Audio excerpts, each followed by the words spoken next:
지금부터 2022년 제3차 총 29회차 오픈 이노베이션을 시작하도록 하겠습니다.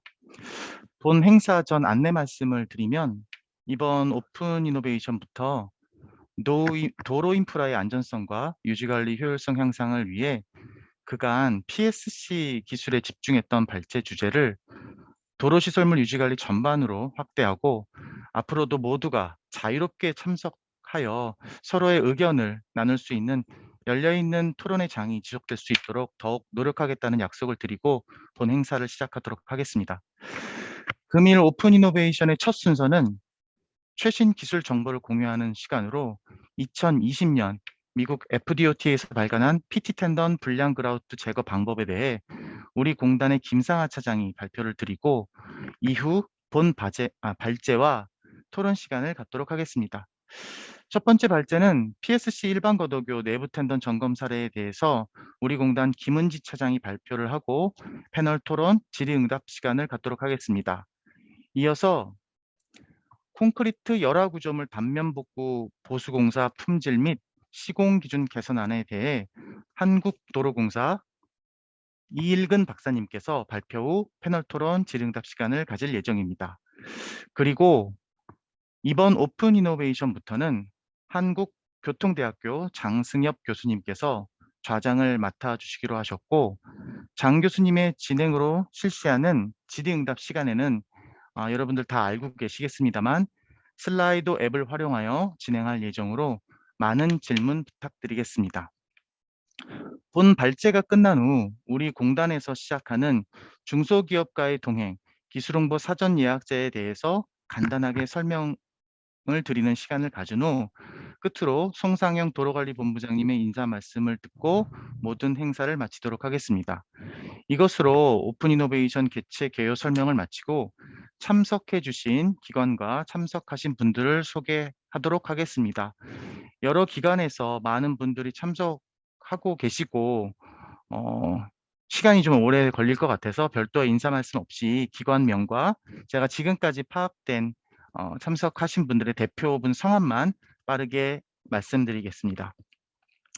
한국교량 및 구조공학회 이재훈 회장님 그리고 김남희 교수님 참석하셨습니다. 한국건설기술연구원 박기태 박사님 참석하셨습니다. 서울대학교 차세대 융합기술연구원 김준경 팀장님 참석하셨습니다. 서울대학교 김호경 교수님 참석하셨습니다. 중앙대학교 심창수 교수님 참석하셨습니다. 토목구조기술사회 조경식 회장님 참석하셨습니다. 부산시 시설관리공단 교량관리처 실무자분들께서도 참석해 주고 계십니다. 그리고 대한토목학회 학생위원회 학생분도 참석해 주고 계십니다. 오늘 패널 분들을 소개해 드리도록 하겠습니다. 강원대학교 박초루 교수님 참석하셨습니다. 주식회사 케어콘의 이진용 박사님 참석하셨습니다. 마지막으로 본 오픈 이노베이션의 좌장을 맡아주실 한국교통대학교 장승엽 교수님 참석하셨습니다. 이어서 오픈 이노베이션 진행은 장승엽 교수님께서 수고해 주시도록 하겠습니다. 네, 반갑습니다. 이번 오픈 이노베이션부터 좌장을 맡게 된 한국교통대학교 장승엽입니다. 그럼 지금부터 먼저 최신 기술 공유 서울시설공단 김상하 차장님께서 PT 텐던 불량 그라우트 제거 기술에 대해서 설명해 주시겠습니다. 자료 공유 부탁드리겠습니다. 미국 FDOT의 재정 지원으로 플로리다 대학교에서 수행한 PSC 텐던 결함 그라우트 제거 기술 평가 최종 보고서 내용을 간략하게 공유드리겠습니다. 본 연구는 미국 내 PSC 교량 일부에서 텐던 부식과 소프트 그라우트로 표현되는 그라우트 결함이 발견됨에 따라 텐던 보수의 필요성이 대두되었으나 그 텐던 보수가 매우 어렵고 또 비용이 많이 드는 문제를 해결하기 위해 결함 그라우트의 수력 파쇄 공법과 그라우트 건조 공법 기술을 테스트하고 평가하기 위해 2016년 5월부터 2020년 2월까지 수행되었습니다. 본 보고서의 주요 내용은 수력 파쇄 공법과 그라우트 건조 공법의 각각의 개요, 그리고 모급 테스트 결과, 그리고 현장 적용 결과입니다. 연구 배경입니다. 플로리다주의 포스텐션 교량에서 부식이 발견되어 조사한 결과 수분 함량이 약 35에서 50% 범위의 소프트 그라우트가 발견되었으며 이런 높은 수분 함량은 텐던 인장 강도를 감소시키고 그 감소율은 염화물 함량이 낮은 경우 11.4%, 높은 경우는 27%라고 설명하고 있습니다.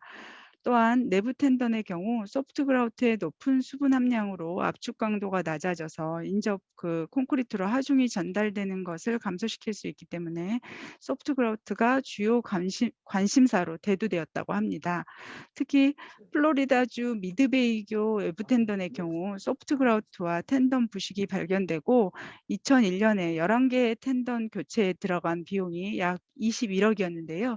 이렇듯 텐던 교체는 비용이 많이 들고 또 교량과 작업자 모두에게 위험하다고 판단해서 이후에 내부 텐던에서 같은 문제가 발견되자 소프트 그라우트 개선을 위한 연구가 시작되었다고 그 배경을 설명하고 있습니다. 결함이 있는 그라우트에 대한 FDOT의 기본 원칙은 그라우트 결함을 발견할 경우에 제거 또는 보수해야 한다인데요. 이를 위해서 강연선 부식 가능성을 높이는 소프트 그라우트의 제거가 필요합니다마는 그 내부 텐던의 경우에는 그라우트 제거가 현실적으로 불가능하고 또 외부 텐던의 경우에도 그라우트 제거는 가능하나 비용이 많이 든다고 기술하고 있습니다. 먼저 수력 파쇄 공법에 대해서 설명드리겠습니다. 본 공법은 고압 워터젯을 텐던 덕트 내부로 쏘아서 소프트 그라우트를 제거하는 방법인데요. 시공 시에 덕트 내부에 강연선이 분포되어 있어서 분사구의 위치를 선정하는 데 어려움이 있었고 또 시험 결과 강연선과 강연선 사이 그리고 강연선과 덕트 사이에 잔류 그라우트가 있었고 또 시공 후에 남은 그라우트에 수분감이 많아서 그라우트 제거에는 부적합하다는 결론이었습니다. 다음은 그라우트 건조 공법입니다. 텐던에 건조 질소가스를 통과시켜 그라우트를 건조시키고 상대 습도와 가스 온도를 측정하여서 텐던 부식 가능성을 판단했습니다. 건조 시스템은 상대 습도가 10% 미만인 건조한 공기를 생성해서 압력 조절기를 통해 입구의 공기 압력을 약 20 psi로 낮추어 시편의 조인트를 통한 누출을 방지했다고 합니다. 본 시스템의 시험을 위해 아래와 같은 모컵 시험체를 만들었습니다.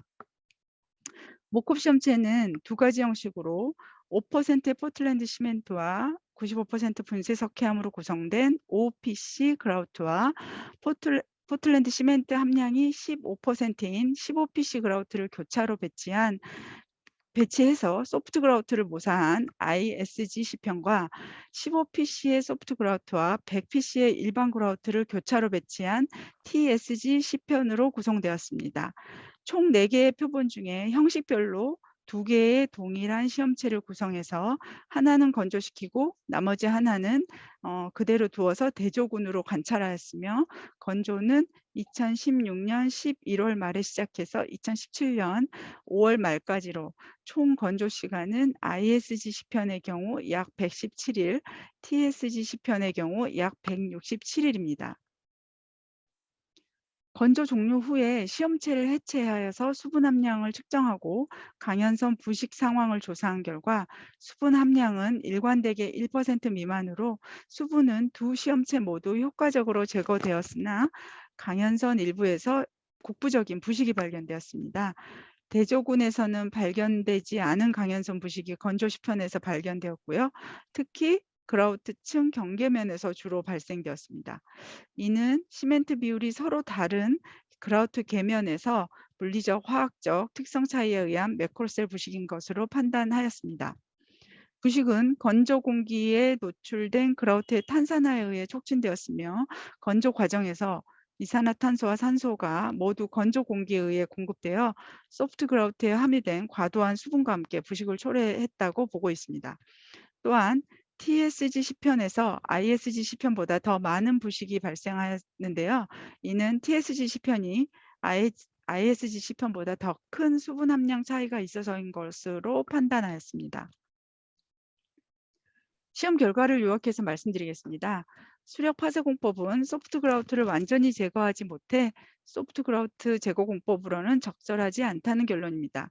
사진에 보시는 바와 같이 상당한 양의 잔류 그라우트와 수분감을 확인할 수 있습니다. 그라우트 건조 공법의 경우 모든 그라우트에서 수분 함량 1% 미만으로 수분을 효과적으로 제거했고, 또 건조 기간은 ISG 시험체의 경우 약 120여일, TSG 시험체의 경우 약 150여일이 소요됩니다. 이것은 일반 그라우트층이 있을 경우 건조 시간이 더 오래 걸린다는 것을 의미하는데요. 건조 시험체는 대조 시험체에서 발생되지 않은, 그리고 강연성 부식이 나타났는데, 특히 염화물이 있는 시편에서 단면 손실 및 피팅 부식이 일부 발견되었습니다. 이를 고려하여서 건조 직후에 텐던에 부식 억제제를 주입하는 것을 권장하고 있습니다. 마지막으로 인제 실제 사례인데요. 건조 공법을 사용한 실제 사례입니다. 지난 1월에 제1차 PSC 오픈 이노베이션에서 공유했던 미국 고속도로 시설물 연구 프로그램인 NCHRP 보고서 포스 텐션 콘크리트 교량의 보수 및 유지 관리에 실린 건조 공법에 대한 실제 사례를 말씀드리겠습니다. 플로리다주에 있는 원더우드 커넥터 브릿지 교인데요. PSCI 거도교 내부 텐던 부식과 심각한 그라우팅 문제로 광범위한 보수가 시행되었습니다. 이 중에서 그라우트 건조 및 부식 방지제 함침을 시행한 사례입니다. 이상을 종합해 볼 때 내외부 텐던의 소프트 그라우트 결함 발견 시에 그라우트 건조 공법이 구조물 손상을 최소화하고 비용을 줄일 수 있는 효율적인 방법인 것으로 판단이 되는데요. 소프트 그라우트만이 문제인 교량에서는 적절한 보수 방안이라고 생각됩니다. 이상 발표를 마치겠습니다. 감사합니다.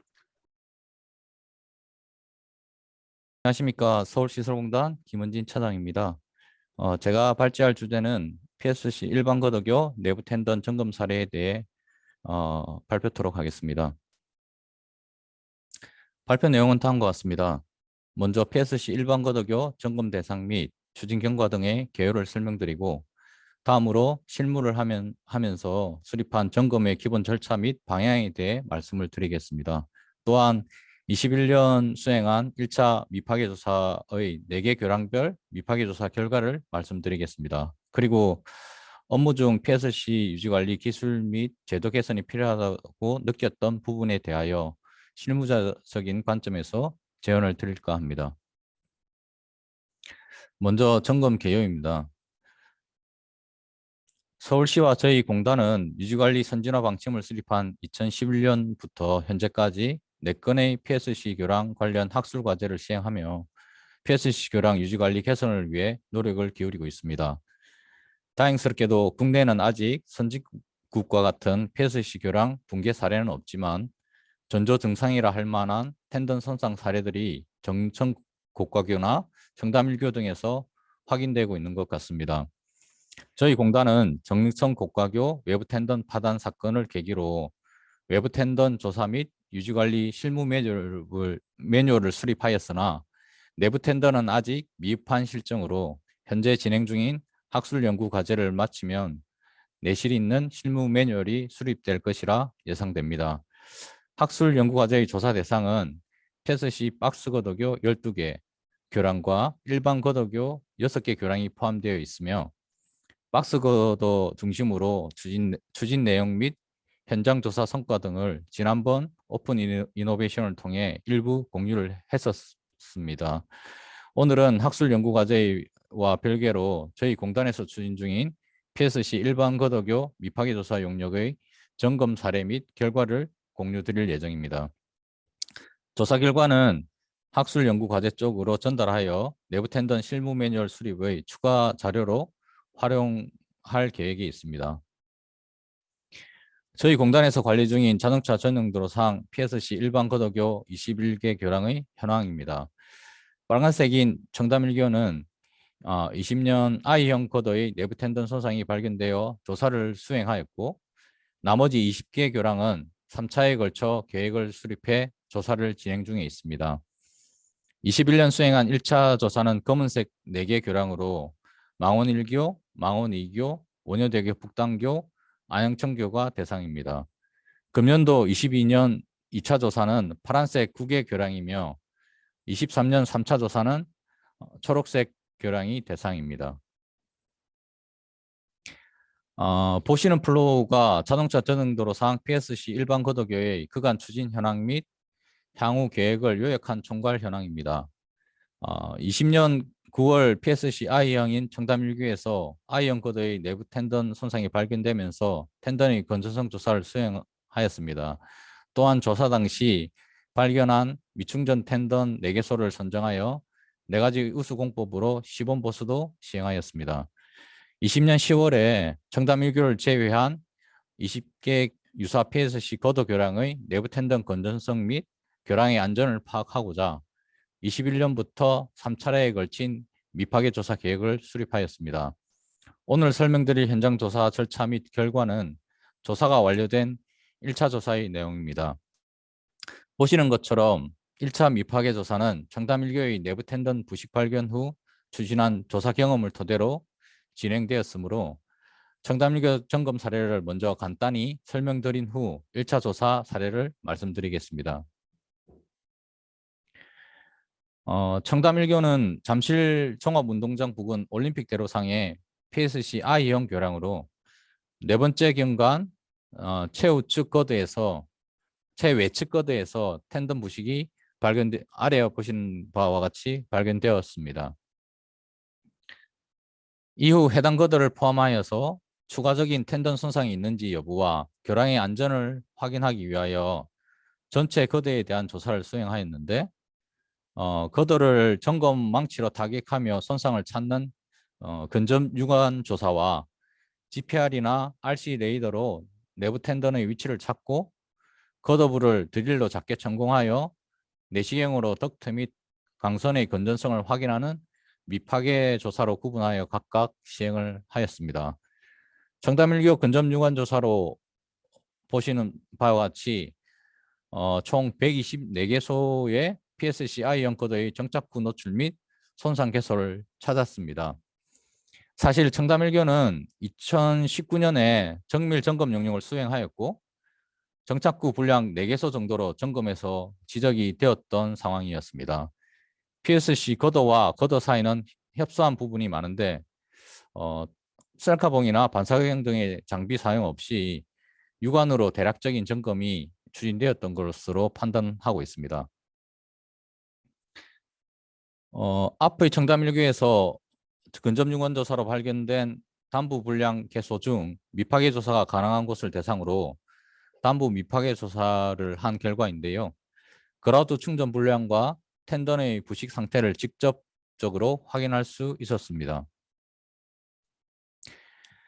이러한 청담 1교의 조사 경험을 바탕으로 내부 텐던의 건전성 확인을 위한 1차 미파괴 조사 용역을 21년 6월부터 6개월간 수행하였습니다. 과업 목적은 보신 바와 같고 조사 대상은 4개 교량이 되겠습니다. 과업의 범위는 근접 요건 조사 결과를 분석해서 미파괴 조사를 구체적으로 추진하고 임팩트 에코로 텐던의 공동 탐사를 수행하는 과업이 있습니다. 대상 교량은 강변북로 3개소와 서부 간선도로상의 1개소 각각 위치하고 있는 교량들이었습니다. 1차 미파괴 조사 대상으로 4개 교량이 정해지긴 했는데 막상 현장 미파괴 조사를 어떤 절차와 기준으로 시행해야 할지 명확한 국내 기준도 없고 교량마다 수십 개에서 수백 개의 텐던이 있는데 어떤 기준으로 미파괴 조사 대상 거더나 텐던을 선정하고 샘플 조사하는 수량을 몇 개로 할 것인지 각각 고민스러운 부분이 한두 가지가 아니었는데요. 보시는 플로어는 PSC 일반 거도교 내부 텐던의 건전성 조사 및 유지관리 기본 절차를 수립한 것입니다.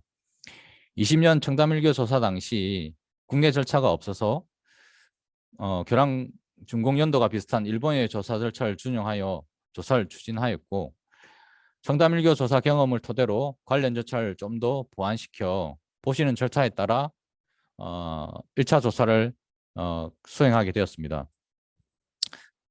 먼저 근접 유관 조사 과정에서 미파괴 조사를 수행할 위치나 드릴링을 수행할 샘플 조사 수를 사전 결정하게 됩니다. 그리고 미파괴 조사는 조사 위치에 앞에서 선정한 조사 위치에 따라 걷어 측면 미파괴 조사와 걷어 단부 미파괴 조사로 각각 구분하여 수행하는 형태로 되어 있습니다. 걷어 측면 미파괴 조사는 앞서 잠깐 설명을 드렸는데 GPR이나 RC 데이터로 텐던의 위치와 깊이를 조사한 후에 금속 감지 금속을 닿으면 멈추는 금속 감지 드릴을 이용하여서 걷어부를 미세 천공하여 덕트와 강선을 노출시키고 내시경을 이용하여 부식 상태를 확인토록 하는 절차입니다. 걷어 단부 미파괴 조사는 조사가 가능한 위치가 실무에서는 현저히 적은 편이나 텐던의 부식 상태를 명확하게 알 수 있는 장점이 있는 조사가 되겠습니다. 정착부의 그라우트 주입공을 일부 드릴로 천공하고 천공된 구멍으로 내시경을 삽입하여 텐던 부식 및 그라우트의 상태를 확인토록 하였습니다.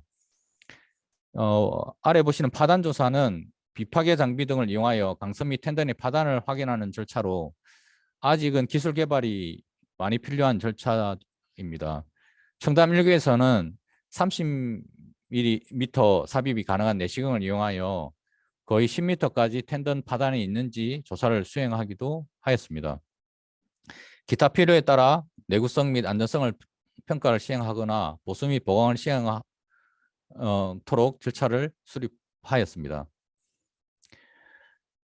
앞에서 수립한 절차에 따라서 미파괴 조사를 수행하기 전 사전 조사로의 첫 번째로 근접유관 조사를 시행한 결과입니다. 보시는 바와 같이 각각 4개 교량의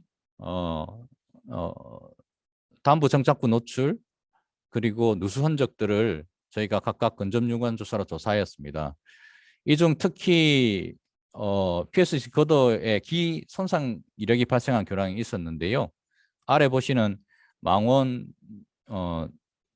2교와 원효대교 북단교가 각각 대상 교량들입니다. 망원 2교 같은 경우는 2001년에 걷어부 흰균열이 일개소 발생한 사례가 있었고요. 원효대교 북단교 같은 경우는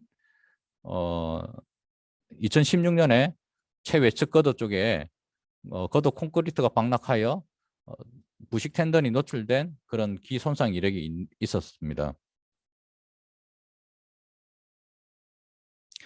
미파괴 조사 전 사전 조사 두 번째로 4개 교량에 대해서 교량 샘플 조사 수량을 결정하였는데요. 국내에는 미파괴 조사 샘플 수량 산출 기준이 없으므로 해외 미파괴 조사 샘플링 수량 산출 기준을 도입하여서 대상 교량별 미파괴 조사 샘플 수량을 각각 보시는 바와 같이 결정을 하였습니다. 체계적인 미파괴 조사 수행을 위해서 근접유관 조사에서 정리된 4개 교량별 특성과 샘플 조사 수량을 바탕으로 3가지 우선 조사 기본 방향을 정하였는데요. 좌측 상단에 보시는 바와 같이 3가지의 기본 우선 조사 기준이 정리해 놓았습니다. 먼저 기손상 이력이 있는 걷어를 텐던 조사 시 최우선 대상으로 선정하겠다는 부분이고, 그 다음에 기손상 이력이 없는 경우는 근접유관 조사 시 발견한 손상이 있는 걷어를 두 번째로 우선적으로 조사하겠다. 그리고 내측 걷어보다는 외측 걷어를 우선적으로 조사를 하겠다는 방향으로 정하였습니다. 그래서 이러한 3가지 기준에 따라서 보시는 형태의 4개 교량의 미파괴 조사 흐름도를 작성하였고요. 망원 1교, 망원 2교, 원효대교 북단교와 같이 기손상의 이력이 있는 교량은 보시는 좌측의 붉은색으로 기손상 이력부를 우선 조사한 후에 정착부 및 단부 텐던 2개소와 중앙부 텐던 2개소 이하를 조사하는 것으로 흐름도를 작성하였습니다. 여기서 정착구를 먼저 조사하는 이유는 정착구가 조사할 수 있는 위치들이 제한적이긴 하나 조사만 할 수 있으면 텐던의 부식 여부나 그라우트의 충진 상태를 중앙부보다는 더 명확하게 알 수 있기 때문에 우선적으로 배치를 하였습니다. 그리고 이제 망원 1교와 안양 층교 같이 기선상 이력이 없는 교량의 경우는 초록색 부분이고요. 우측에 근접 요건 조사를 통해서 불량부를 우선적으로 조사한 후에 정착구 및 단부 텐던 2개소 정도를 조사하고 중앙부 2개소 이하로 조사하는 흐름 형태로 기본 플로우를 작성하였습니다. 앞의 흐름도에 따라서 미파계 조사를 추진하던 중 특정 PSC 거더에서 손상 텐던을 저희가 발견하게 되었을 때 추가 조사 플로우를 어떤 식으로 할 것이냐, 이것도 하나의 고민거리였는데요. FDOT의 조사 권장 가이드를 반영하여서 손상 텐던이 발견된 해당 거더 내에 있는 텐던을 모두 조사하는 것으로 플로우를 작성하였습니다. 예를 들어서 한 개의 거더에 텐던이 5개가 있는데 저희가 조사를 하다가 한 개 손상이 한 개의 텐던의 손상을 발견했을 경우는 4개 텐던 모두를 다 이제 조사를 하겠다, 그런 내용이라고 보시면 되겠습니다. 그리고 그런 손상이 없는 경우는 별도 그냥 보수를 하겠다, 그런 플로우라고 이해하시면 되겠습니다. 지금부터는 앞서 고민하여 수립한 절차들에 따라서 1차 미파계 조사 대상 교량인 4개 교량의 현장 조사를 수행한 결과를 말씀드리겠습니다. 먼저 이제 원효대교 북단교인데요. 거더 측면 미파계 조사를 10개소를 수행하고 파치 조사는 보시는 바와 같이 2개소를 수행하였고요. 그 다음에 임팩트 에코 조사를 4개소 정도 이렇게 수행을 하였습니다. 조사 결과를 먼저 말씀드리면 부식을 2개소 거더 측면 쪽에서 발견을 해냈는데 한 2m 가까이 텐던이 부식되어 있는 것들을 저희가 발견을 하였고, 미세 발청도 2개소 발견을 하였습니다. 그 다음에 파치 조사를 통해서 또 한 1m 이상의 텐던이 부식되어 있는 것들도 발견하게 되었습니다. 개략적인 조사 플로우를 아래 보시면 되겠고요.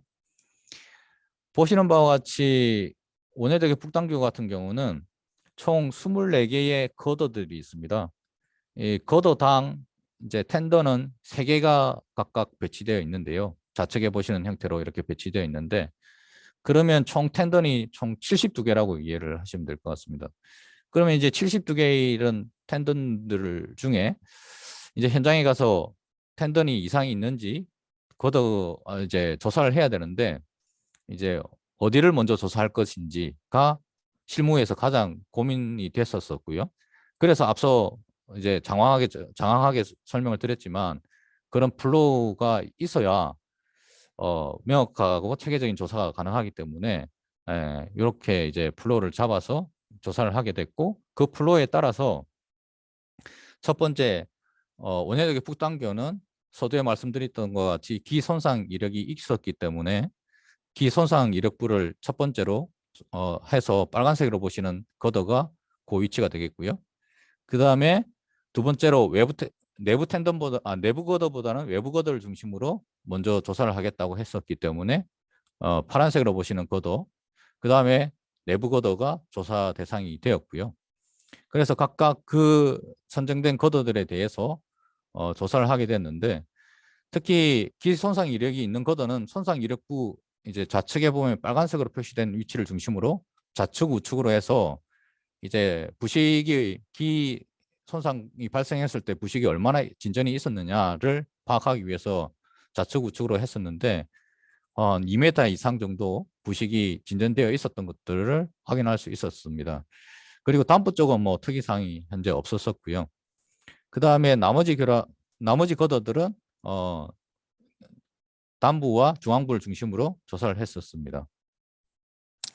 각각 미파계 조사를 해서 얻게 된 결과들인데요. 말씀드린 것 같이 이제 기손상 이력이 있던 거더들에서는 부식을 발견할 수 있었고, 나머지 거더들에서는 특이사항이 없었습니다. 그런데 이제 원효대교 북단교에서는 보시는 S2 쪽에서 키 손상 이력이 있어서 텐던 부식이 이제 있었는데요. 조사를 진행하던 중에 S1 쪽에서 균열이 이제 있는 것을 저희가 발견을 하고 이쪽을 파치를 진행하였습니다. 파치는 이제 미파괴 조사와 다르게 조금 넓은 면적을 이제 콘크리트를 이제 제거를 하고 텐던의 상태를 보는 방법이고요. 그래서 파치 조사를 해보니까 이제 1m 가량의 텐던 부식을 또 하나 더 발견하게 되었습니다. 그래서 이제 그런데 좀 특이점은 이쪽에는 덕트를 찾아볼 수가 없었는데 아마 기존에 보수를 하면서 손상이 있어서 보수를 했던 것 같고요. 보수를 하면서 제대로 처리를 못하다 보니 다시 아마 재손상이 난 거 아닌가 그렇게 이제 판단이 되었습니다. 아무튼 이제 원효대교 북단교는 이제 미파괴 조사 과정을 거치면서 이러한 결과들을 얻게 되었었고요. 그 다음에 임팩트 조사는 실제적으로 추진을 했지만 특별한 특이점은 찾지를 못하고 공국이 없는 것으로 다 결과들이 나와서 예, 활용도가 조금 별로 없었습니다. 그리고 안양천교 같은 경우는 미파괴 조사를 총 29개소를 추진을 했고 파티 조사는 4개소를 추진했습니다. 보시는 바와 같이 안양천교 같은 경우는 외부와 내부의 거더와 텐던 배치도가 각각 다르고 다수의 텐던들이 있는 형태가 되겠습니다. 실제적으로 조사를 수행한 거더들은 14개소가 되겠고 각각 거더별로 2개소의 미파괴 조사를 각각 시행을 하였습니다. 보시는 바와 같이 조사 결과인데요. 대부분 양호한 그러한 결과들이 나왔었습니다. 그리고 이제 안양천교 같은 경우는 미세 발천 9개소만 저희가 찾게 되었습니다. 그리고 망원 2교 같은 경우는 총 17개의 거도 측면 조사를 진행하였고 여기서는 앞선 교량들은 담부가 협소하여서 담부 조사를 수행할 수가 없었는데 담부 조사를 1개소 할 수 있는 여건이 있어서 조사를 시행하였고 파치 조사도 1개소 여기도 임팩트 조사를 임팩트 에코 조사를 6개소 추진을 하였습니다. 조사 결과를 또 먼저 말씀드리자면 거더 담부 조사를 통해서는 미세 발청 1개소 미충전이 되어 있는 상태를 1개소 저희가 확인을 하였었고 거더 측면 조사는 부식 1개소를 발견하였는데 이것도 이제 부식 1개소를 발견한 지점을 중심으로 좌우측으로 다시 미파괴 조사를 시행해 보니까 대략 한 4m 정도의 텐던 부식이 진행되어 있는 것을 저희가 발견을 하긴 하였습니다. 그리고 파치 조사를 통해서 부식 1개소를 추가로 확인을 하였습니다. 보시는 바와 같이 이 조사 방법도 망원 2교도 S3번 경관에 G4 거더가 기 손상 거더에 흉균열이 발생하였던 기 손상 이력이 있는 거더였기 때문에 이 거더를 중심으로 우측에 보시는 것과 같이 오른쪽 왼쪽으로 많이 미파괴 조사를 시행하였고 보시는 바와 같이 이쪽에서 3m 정도의 텐던이 부식이 되어 있는 것들을 저희가 확인을 하게 되었습니다. 보시는 바와 같이 이렇게 1차 조사를 하고 이제 좌우측으로 2차 조사를 추가적으로 해서 3차 조사는 파치를 하여서 확인을 하였고요. 해당 텐던에 대해서 이제 담부 쪽에서 이제 담부 미파괴 조사를 시행하였는데 텐던의 간격을 유지하는 코어 철근이 있는 경우도 있고 부식이 돼서 없어지는 경우도 있고 하다 보니 공간이 협소해서 여기는 내시경을 삽입해서 볼 수가 있는 여건이 아니었습니다. 그래서 일부 그라프트가 담부 쪽에 비어 있다는 것만 확인을 하였고 나머지는 더 깊이 있게 볼 수는 없는 상황이었습니다. 그 외에 나머지 구간들에서는 특별한 손상은 크게 보지 못했었고요. 여기서 보시면 임팩트 에코 같은 경우는 조사했을 때 금방 말씀드렸던 그 담부 쪽에서 공국이 있다고 뭔가 조사 결과가 나왔었는데 담부 쪽 내시경을 깊게 넣을 수 없어서 어느 깊이까지 공국이 발생하고 있는지는 사실적으로 확인하기가 좀 어려웠습니다. 마지막으로 이제 망원 1개호 미파괴 조사에 대해서 말씀을 드리겠습니다. 총 거드 측면 조사를 17개소를 했었고요. 이 망원 1교는 교량 선형이 곡선으로 되어 있어가지고 담부 조사가 10개소가 가능하였습니다. 그래서 앞서 교량들에서는 거의 담부 조사가 불가능하였었는데 망원 1교 같은 경우는 특별하게 청담 1교에서와 같이 담부 미파괴 조사를 10개소 가능하였고 조사해 보니까 이제 결론적으로 10개소 모두가 미충전이 이제 확인이 좀 되었습니다. 담부 쪽에서는. 그리고 거드 측면 미파괴 조사를 통해서 부식 1개소와 발청 5개소를 추가로 확인을 하였습니다. 아래 보시는 바와 같이 망원 1교는 거드 선형, 교량 선형이 곡선 형태인데요. 주로 저희가 담부 조사를 한 곳은 1번 쪽이 되겠습니다. 그리고 이제 각각 외측 거드를 중심으로 조사를 각각 하였습니다. 우선 조사 순위에 따라서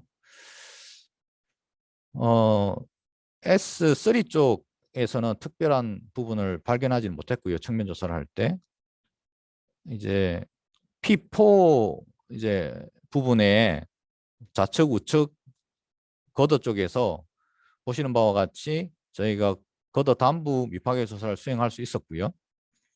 보시는 총 텐던이 5개가 거드당 있는데 1번부터 5번까지 담부 쪽은 다 그라우트가 충실하게 차 있지 않다는 것을 보실 수가 있을 겁니다. 그리고 일부 텐던들은 부식이 좀 심하게 발생해 있고요.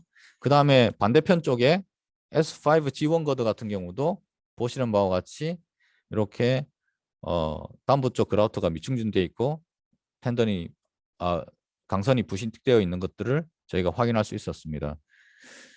그리고 이렇게 이제 담부 쪽 부분을 이제 조사를 하고 각각 그 담부 쪽 텐던을 따라서 담부 측면과 중앙부 측면들을 각각 조사해서 정리를 하였는데요. 담부 공간이 협소해서 내시경을 깊게 삽입을 못하다 보니 담부 쪽에서 아래 보시는 것과 같이 그라우트가 미충진되어 있는 상황들을 발견하였고 그런데 이제 3m 지점, 중앙부 지점으로 이렇게 진행해 갈수록 그라우트가 충진되어 있는 것들을 확인하면서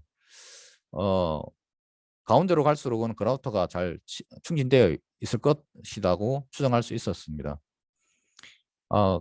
그 개중에 한 2개소 정도는 담부 미파괴 조사를 해서 내시경을 3m 또는 1m로 삽입을 가능하여서 확인을 하였었는데요. 그런 과정에서도 안으로 갈수록 그라우트가 확인되어서 망원 1교의 그라우트가 전혀 충진이 안 됐거나 그런 상황은 아니다는 것도 확인할 수 있었습니다. 그리고 보시는 S4의 G1 거드나 S5의 G1 거드에서 담부 쪽 현황과 1.5m 위치에서의 측면 미파괴 조사를 하였던 경우와 중앙부 미파괴 조사를 하였을 때 각각 결과들인데요. 담부만 보면 뭔가 그라우트 충진이 안 돼 있고 심각해 보이긴 하지만 가운데로 갈수록은 이런 상태를 볼 수 있어서 그라우트 충진은 가운데로 갈수록은 잘 되어 있을 거다. 그런 것들을 또 볼 수 있도록 정리를 해봤습니다.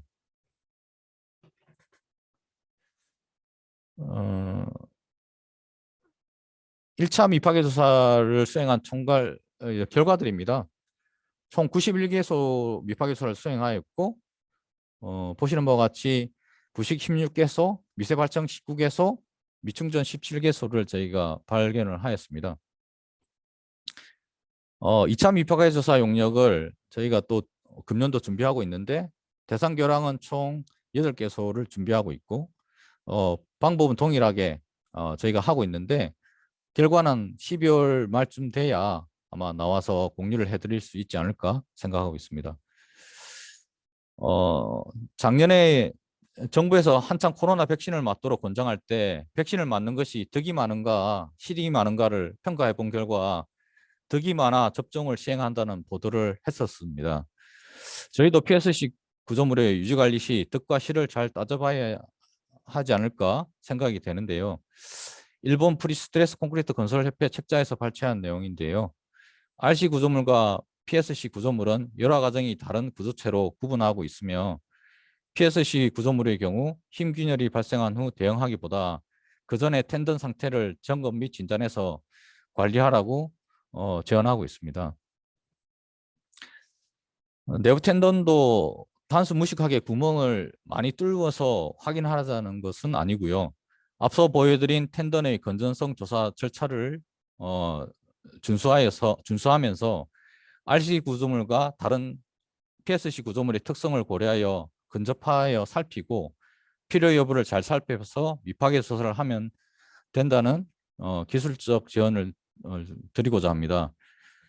끝으로 저희의 사견도 좀 포함되어 있지만 실무를 하며 경험된 사례를 조금 상단에 정리를 하였는데요. 먼저 유지 관리 중인 PSC 교량의 텐던수를 저희가 담당 실무자들이나 감독들도 잘 모르는 경우가 있다는 겁니다. 청담 1교와 원효대교 북단교는 준공도서가 없어서 보건도로 관리를 하고 해왔었는데요. 청담 1교는 8개, 원효대교 북단교는 텐던이 5개 있다고 이렇게 해서 관리를 해왔습니다. 그런데 근본 미파괴 조사를 수행하면서 청담 1교는 텐던이 9개로 확인이 되었고 원효대교 북단교는 텐던이 5개가 아니라 3개로 확인이 되었습니다. 그리고 PSC 거도 그리고 최근 원효대교 북단교에서 1m 이상 부식 텐던이 발견되었는데 1년 전 근접 유관 조사 시는 확인이 또 안 되었습니다. 저희가 미파괴 조사를 수행하려고 조사 위치를 선정하는 과정에서 발견이 되었는데 PSC 거도는 보수 부위를 특별 점검 및 이력 관리를 할 필요가 있는 것 같습니다. 그리고 끝으로 약간의 숙련과 금속 감지 드릴을 활용한다면 우려하시는 것보다 텐던을 손상시키지 않고 미파괴 조사가 가능하다는 게 경험해 보면서 느끼게 되었습니다. 앞으로도 저희가 이런 PSC 교량들을 지속적으로 관리를 해가야 하는데 미파괴 조사의 실과 덕을 잘 따져보면서 유지관리 시 참고하시라고 약간의 의견을 드립니다. 이상 발표를 마치도록 하겠습니다. 감사합니다. 네, 김문희 차장님 수고하셨습니다. 그럼 지금부터 패널 토론을 하도록 하겠습니다. 네. 패널분 중에 먼저 이진용 박사님께서 말씀을 좀 해주시면 좋겠습니다. 네. 예, 반갑습니다. 제가 처음 이 오픈 이노베이션에 들어와서 아유 죄송합니다. 예, 좀 들었는데요. 그 PSC 교량 점검은 전에 그 정릉청교 때문에 저희가 그때 아마 많이 거기에 참여를 하신 걸로 알고 있고요.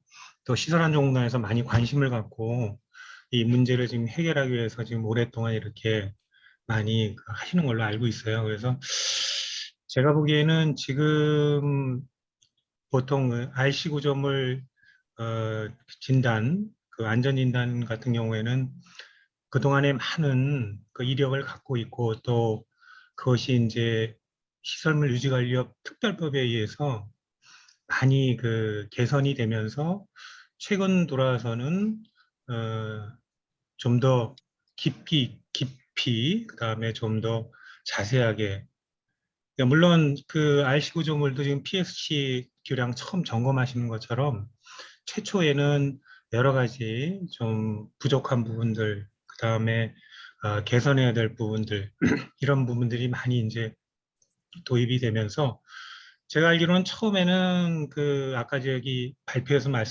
말씀하셨지만 그 보수 이력을 그 기록을 안 하는 그런 것 때문에 보수했던, 그러니까 진단했던 부분을 또 진단을 하고 한 2년 있다가 뭐 정밀한 진단은 5년마다 하지만요.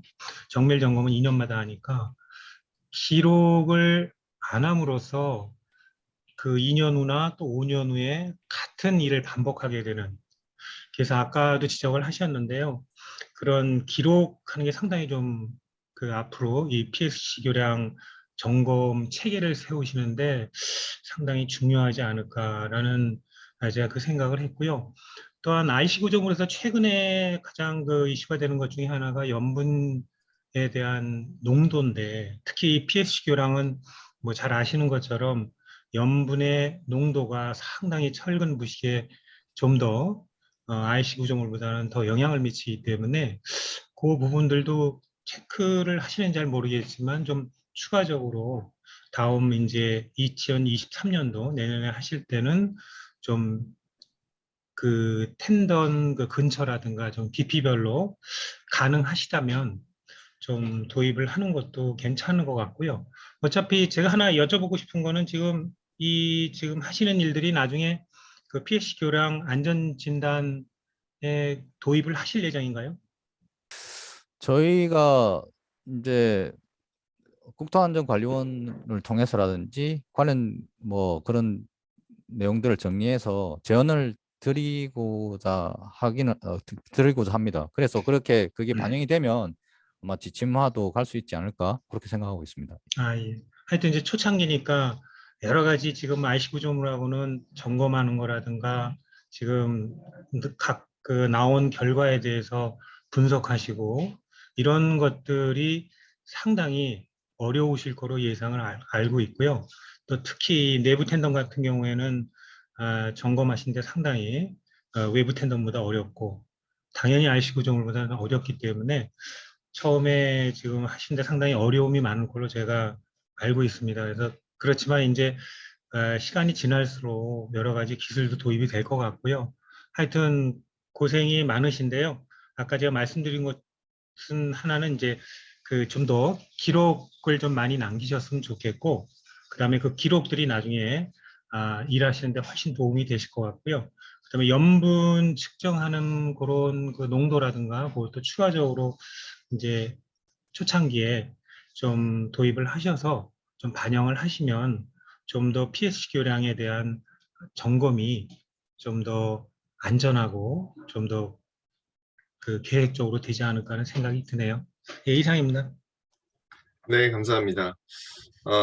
그 말씀 중에 염화물 농도, 염분 농도 측정을 하면 좋겠다고 말씀하셨는데 김은희 차장님 이번 조사에서 염화물 농도 측정은 하지 않으셨나요? 염화물 농도도 측정은 했는데 요 보고서에는 실려 있지는 않았고요. 실지는 않은 상태고요. 염화물 자체도 특별한 이제 특이사항은 없었습니다. 네, 알겠습니다. 네, 주로 근데 보수 이력. 한마디만 말씀드리면 네네네. 최근에 그 IC 구조물 그 저기 안전진단을 보시면요. 그 염화물 농도에 따라서 그 IC 구조물의 등급이 결정이 되거든요. 그게 이제 한 2년 전까지는 반영이 안 됐는데 최근 들어와서 반영이 아주 그 가중치가 상당히 높습니다. 그래서 그 이유 때문에 제가 참고로 말씀을 드린 거예요. 네. 네, 알겠습니다. 네, 그래서 보수 이력을 좀 이렇게 기록하는 거, 기록으로 남겨두는 게 굉장히 중요하다는 말씀, 그리고 염화물 농도 측정이 굉장히 중요하고 가중치가 높아지고 있다 이런 말씀을 해주셨습니다. 네, 다음은 우리 강원대학교 박철우 교수님께서 말씀해 주시기 바랍니다. 네, 안녕하십니까. 강원대학교의 박철우입니다. 우선 서울시설공단에서 이런 좋은 프로그램을 운영하시고 있는 것에 대해서 굉장히 좋은 인상을 받았습니다. 그리고 저도 물론 처음 네, 참가하게 되었습니다. 그래서 많은 분들도 온라인으로 또 인사 나눌 기회가 있을 것 같은데요. 이 PSC 교량 그 텐던 관련해서 서울시설공단에서 굉장히 그 많은 고민도 했고 안전을 위해서 굉장히 많은 노력을 하시고 계신다는 것을 두 가지 발표를 들으면서 충분히 공감할 수 있었습니다. 그래서 몇 가지 제가 궁금한 거하고 또 드리고 싶은 말씀을 정리해서 좀 드리도록 하겠습니다.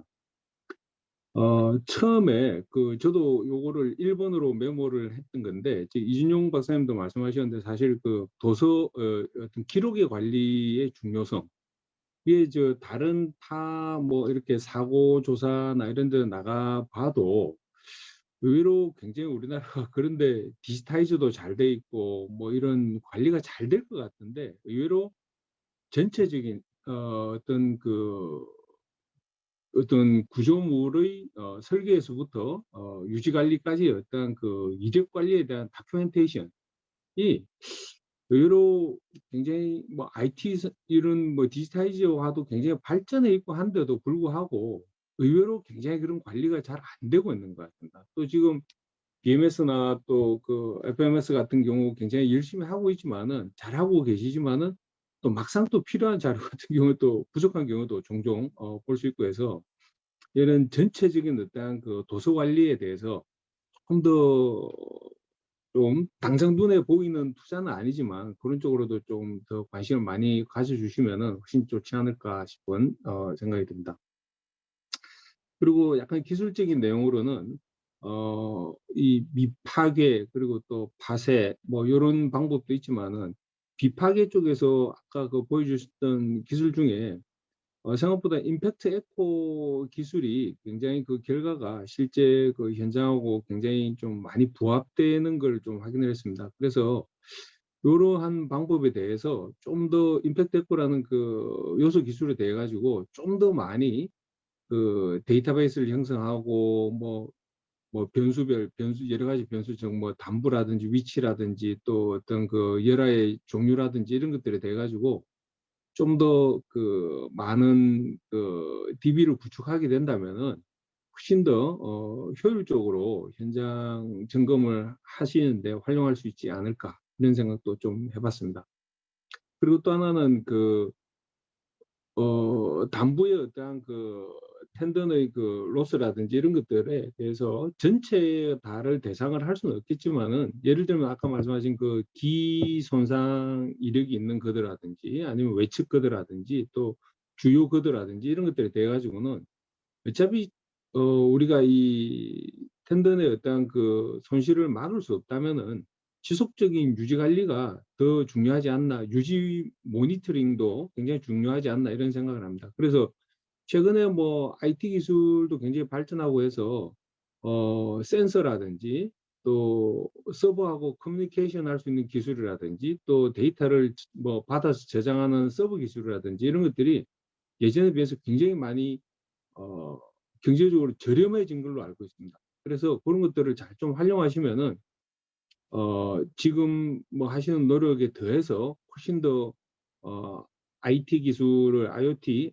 기술을 좀 더 접목을 해서 조금 더 많이 좀 투자를 하신다면은 훨씬 더 그 좋은 유지 관리를 해 나가시는데 도움이 되지 않을까 이런 생각을 좀 해봤습니다. 예, 이상 예, 제가 그 네. 결과에 대해서 예, 말씀드립니다. 네, 감사합니다.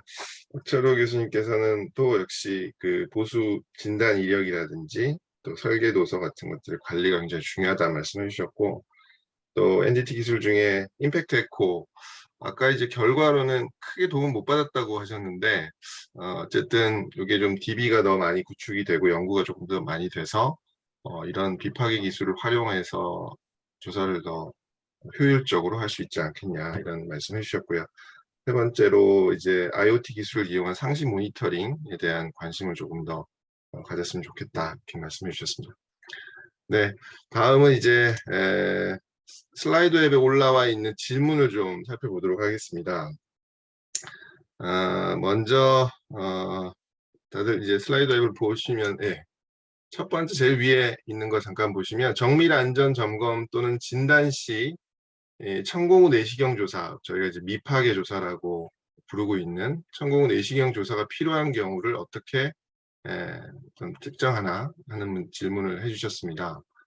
요거 김은희 차장님 답변해 주실 수 있을까요?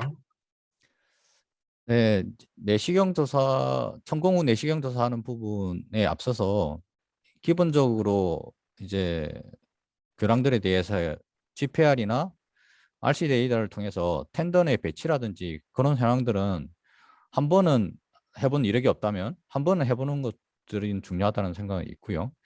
그리고 이제 천공후 내시경 조사 같은 경우는 저희 사례에서도 보여드렸다시피 근접 유관 조사를 해서 텐던 담부가 불량한 개수가 많다든지 또는 균열이라든지 그런 부분이 이제 발견되어서 조사를 해볼 필요가 있다고 보이는 위치들이 발견되면 그런 이제 취약부를 중심으로 많은 개소를 하자는 건 아니고 최소 개소를 선정하여서 추진하면 되지 않을까 싶습니다. 네. 그런 이제 조금 뭐랄까 점검 진단을 하시는 분들이 천공후 내시경 조사가 필요하다 안 하다를 어떻게 판단할지 그런 가이드라인 같은 게 좀 필요하지 않을까 이런 의견이신 것 같고요. 두 번째 질문 보시면 이 철거 교량 중에 내부 텐던을 조사하면 좀 더 우리가 좀 더 명확하게 조사를 많이 할 수 있고 또 절차 수립에 그래서 효과적으로 적용할 수 있을 것 같은데 이런 조사 계획이 있냐 하는 질문을 해주셨습니다. 혹시 시설공단에서 철거 교량을 대상으로 한 조사 계획이 있으신지요? 실제 저희가 미파계 조사 이런 조사를 청담 1교 때 하면서 사실 철거되는 교량들에 가서 철거되는 거도들의 상태라든지 또는 이제 조사를 이제 공영중 교량에 하는 거에서 좀 조심스러워서 철거 교량 거도를 대상으로 조사를 해보기도 하고 상태를 파악해보기도 했었는데 사실 도움이 많이 됐었습니다. 그래서 예를 들어서 그라우트가 제일 하단 쪽에는 하단에 위치한 텐던들에는 그라우트가 잘 안 채워졌을 거다. 그때 당시 기술로나 기간을 고려했을 때. 근데 실제 저희들이 철거되는 교량에 가서 거도를 자른 것을 보니까 하단에 위치한 텐던 경우도 그라우트가 잘 채워져 있는 것을 저희가 보면서 이게 모든 교량들에 다 해당되는 사항은 아니구나. 그런 것들도 저희가 이제 알게 됐고 관련 정보를 데이터베이스로 구축하면 도움이 많이 되겠다. 그런 생각들은 분명히 하고 서울시에 이제 제안을 해서 이제 이런 부분을 장기적으로 추진하는 것들을 제안을 한 상태고 교량안전과에서 관련 용역을 지금 진행 중인데 제가 또 추가적인 부분은 조금 더 확인해보고 차후 네. 말씀드리겠습니다. 네, 알겠습니다. 그리고 또 관련해서 지금 여기 좀 아래에 있는 질문인데 미파계 조사 대상 교량의 안전 진단 시 이 미파계 조사 결과가 상태 등급과 안전성 평가에 반영이 될 방안이 있는지 궁금하다 이런 질문을 해주셨는데요. 아까 잠깐 말씀드린 네. 내용이긴 한데요. 저희가 내부 텐던 학술 연구 과제를 마치면 어느 정도 기준과 이제 매뉴얼이 나오게 될 것 같고 그런 매뉴얼을 바탕으로 또 뭐 학계 쪽에서 또 도움을 주시고 이러 하면 국토안전관리원과 협의해서 이런 부분도 가능하지 않을까 그렇게 생각하고 있습니다. 네, 이제 시간이 많지는 않은데 그래도 몇 개만 더 보겠습니다. 김호인 교수님께서 망원 1교 준공 시기가 언젠지 PC 거대 덕트 충전 상태가 담부는 부실한 것으로 보아야 할 것 같은데 요즘 제작되는 것은 담부 충전 상태가 좋다고 볼 수 있는지 이렇게 물어보셨습니다. 일단 망원 1교는 준공연도가 1977년도로 이제 1교고요. 뒤쪽 질문은 제가 또 이쪽은 좀 시공 쪽은 잘 몰라서 혹시 아시는 네. 분 있으면 답변을 부탁드리겠습니다. 네, 그거 네, 저희 지금 시공하시는 분들이 아마 없으실 것 같아서 네, 여러 가지 질문들이 올라와 있는데 한두 개만 더 보도록 하겠습니다. 아까 김남희 교수님께서 질문 올리신 게 그라우팅 성분 조사는 어떻게 하는지 그리고 금속 감지 드릴의 PSC를 이용할 경우에 어떤 사항들이 조사될 수 있는지.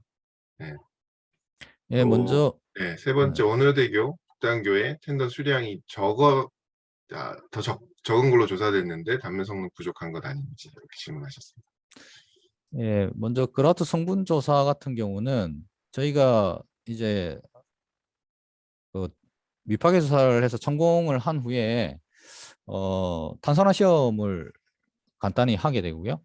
그다음에 드릴링하면서 추출된 그라우트 성분은 염화물이나 황산화 시험은 이제 기본적으로 맡기고 있습니다. 그래서 성분 조사를 하고 있고요. 그다음에 금속 감지 드릴 같은 경우는 이제 성공을 할 때 저희가 첫 번째 첨단밀교 조사할 때도 가장 우려가 됐던 거는 드릴로 해서 텐던이나 덕트나 텐던을 과하게 손상시키지 않을까, 그게 다 가장 큰 우려가 됐었고, 이제 주변엔 철근에 이제 저희가 접지를 해서 드릴링을 하다 보면 금속 감지 드릴은 덕트나 텐던을 만나면 멈추도록 되어 있는 장치가 되겠습니다. 그래서 이제 텐던의 손상을 최소화하기 위한, 보호하기 위한 그런 부분이 금속 감지 드릴이라고 보시면 되겠습니다. 그리고 원효대교 북단교 같은 경우는 말씀하신 대로 지금 기 손상 이력에서도 사진을 보시면 텐던 3개 중에 2개가 부식이 되어 있는 상태를 보실 수가 있습니다. 근데 이게 이제 이 교량 자체가 DB18 교량으로 이제 설계가 되어서 성능 개선을 통해서 지금은 외부 보강이 되어 있는 상태입니다. 그런데 이제 어느 정도는 외부 보강을 통해서 안정이 되어 있는 상태인데 지금 유지관리상에서 특별한 문제는 없고요. 그래서 지금 당장 뭐 단면 부족으로 인한 뭐 여러 안전 문제나 그런 부분은 발생하지 않을 것으로 생각하고 있습니다. 네, 감사합니다. 또 계속 질문 올려주고 계신데 시간 관계상 다른 질문은 좀 이 답변도 올려주신 게 있으시니까 내용을 좀 보시면 좋을 것 같습니다. 네, 다음의 발제로 넘어가도록 하겠습니다.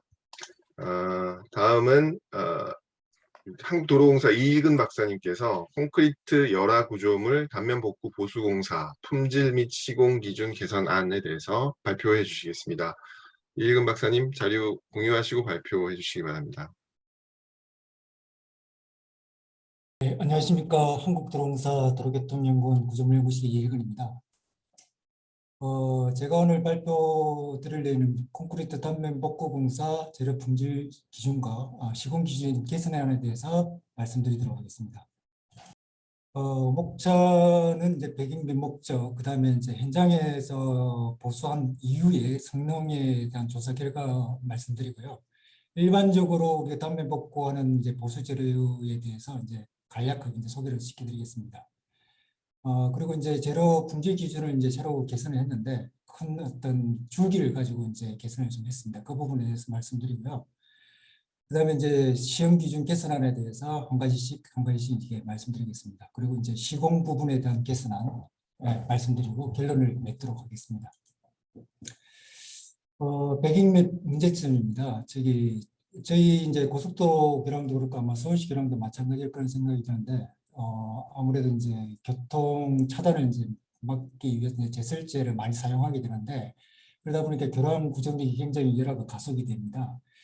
대체로 이제 구조물의 염분량이 이제 침투를 하게 되면 이제 부식이 이제 발생하고 이 부식이 팽창을 하게 되면서 바깥에서 이제 볼 때는 이제 처음에는 아마 균열로 먼저 보게 될 거고 그 다음에 이제 예를 들면 이제 들뜸으로 나타나고 안 그러면 이제 박락으로 나타나는 그런 식으로 이제 열화가 이제 진행되게 됩니다. 일단 이제 고속도로에서 나타나는 이제 문제점을 사진을 이제 좀 정리를 좀 해봤는데요. 대체로 이제 교량 바닥탑 쪽에서 보면 여기 부분이 이제 보통 이제 중문대적 하면이라 아래쪽이라고 이제 보시면 될 것 같은데. 중문대 쪽에 이렇게 누수 이제 조인트가 있기 때문에 이쪽으로 이제 누수가 침투하게 되면 이렇게 이제 발정이 시작되면서 부식이 되고 박락이 되면서 이제 낙하하는 버럭 같은 게 낙하하는 경우가 많이 생기게 되고 마찬가지로 이제 신축 위험 장치가 있는 부분들의 담부 쪽에서도 대개 보면 이렇게 많이 발생하고 있습니다. 끄드담부도 똑같습니다. 끄드담은 신축 위험 장치가 있는 누수가 포인트가 되는 부분들은 대개 보면 이렇게 문제가 되고 있습니다. 마찬가지로 이제 PSC 같이 이제 보강도입도 똑같습니다. 그다음에 교각 기둥 부분도 이제 그 신축 이연 장치에 있는 부분들을 보게 되면 이렇게 열화가 심한 부분들이 많습니다. 마찬가지로 교각 코팽부도 이렇게 열화가 많이 진행되고 있습니다. 사건 사고라고 해야 될까요? 이게 이제 그 팽창 곡각위에 있는 교량인데 이 부분에 이제 그 방락이 돼서 떨어져 가지고 있는 그 사진입니다. 사실 이 밑에 이제 아무래도 이제 차량이 공용 중이기 때문에 차량에 떨어지게 되면 큰 사고로 발생하고 만약에 지나가는 이제 시민들이 있다고 한다면 대형 사고가 발생하게 되겠죠. 굉장히 좀 심각한 실정이라고 봅니다. 예전에 이제 저희도 한 2015년에 IC 쪽에서 이렇게 떨어져 가지고 차량이 떨어진 경우가 있었습니다. 대체로 이제 이런 부분들에 대해서 이제 우리가 조치하는 것들이 이제 단면 복구라는 그 보수 공사를 시행하고 있습니다. 예를 들면 이제 열화부가 있고 열화부를 제거하고 철근 이제 방청 처리를 좀 해서 이렇게 단면 복구를 하게 되죠. 대체로 이제 그 열화부 제거는 이제 핸드브레이크나 아마 기계식 브레이크를 주로 많이 사용할 겁니다. 그리고 이제 그 단면 복구하는 방법은 이제 대부분이 아마 흑선으로 소규모다 보니까 척선을 많이 하게 되고 약간 이제 대규모로 가게 되게 되면 이렇게 분칠 스프레이 방법으로 이렇게 실시를 하고 있습니다. 이때 사용하는 재료를 보게 되면 이제 대체로 보면 폴리머, 모르타르를 이제 주로 거의 한 95% 이상이 아마 이 재료를 이제 사용하지 않을까 싶은데요. 대체로 이제 저희가 KSF 4042의 기준을 근거를 두고 통관 시험 그 보수 재료를 사용하고 있습니다. 대체로 보게 되면은 이제 압축 강도는 한 20메가 이상, 부착 강도 기준은 한 1메가, 이렇게 해서 길이 변화율 같은 경우는 한 0.15% 이렇게 기준을 가지고 통관 재료를 사용하고 있습니다. 근데 현장에서 이제 문제가 많이 발생하고 있습니다. 이게 이제 보수 이제 2년 지났던 교량의 단면 복구를 이게 두께를 보시면 한 10cm 정도로 이제 단면 복구를 했습니다. 그 이후에 균열이 나가지고 여기서 에폭시 복수를 하고 있는 전경을 보여드리고 있습니다. 굉장히 균열이 많습니다. 거의 대부분 한 50cm 간격으로 균열이 있다고 보시면 될 것 같습니다. 다른 교량도 마찬가지입니다. 이때 보면은 균열이 이렇게 많이 생기게 되고요. 여기다 보면은 이제 뭐 균열도 있는 반면에 여기 보면은 그 거의 들떠가지고 떨어져가 있는 부분들이 많죠. 이렇게 단면 복구를 하고 나서도 여전히 이 단면 복구한 부분이 그냥 떨어지는 경우가 발생하고 있습니다. 이거는 이제 흉벽 쪽에 보수한 건데 뭐 굉장히 불량한 상태입니다. 그리고 이제 교대 쪽에 있는 부분들도 마찬가지입니다. 균열과 방락은 여지없이 발생하고 있는 것 같습니다.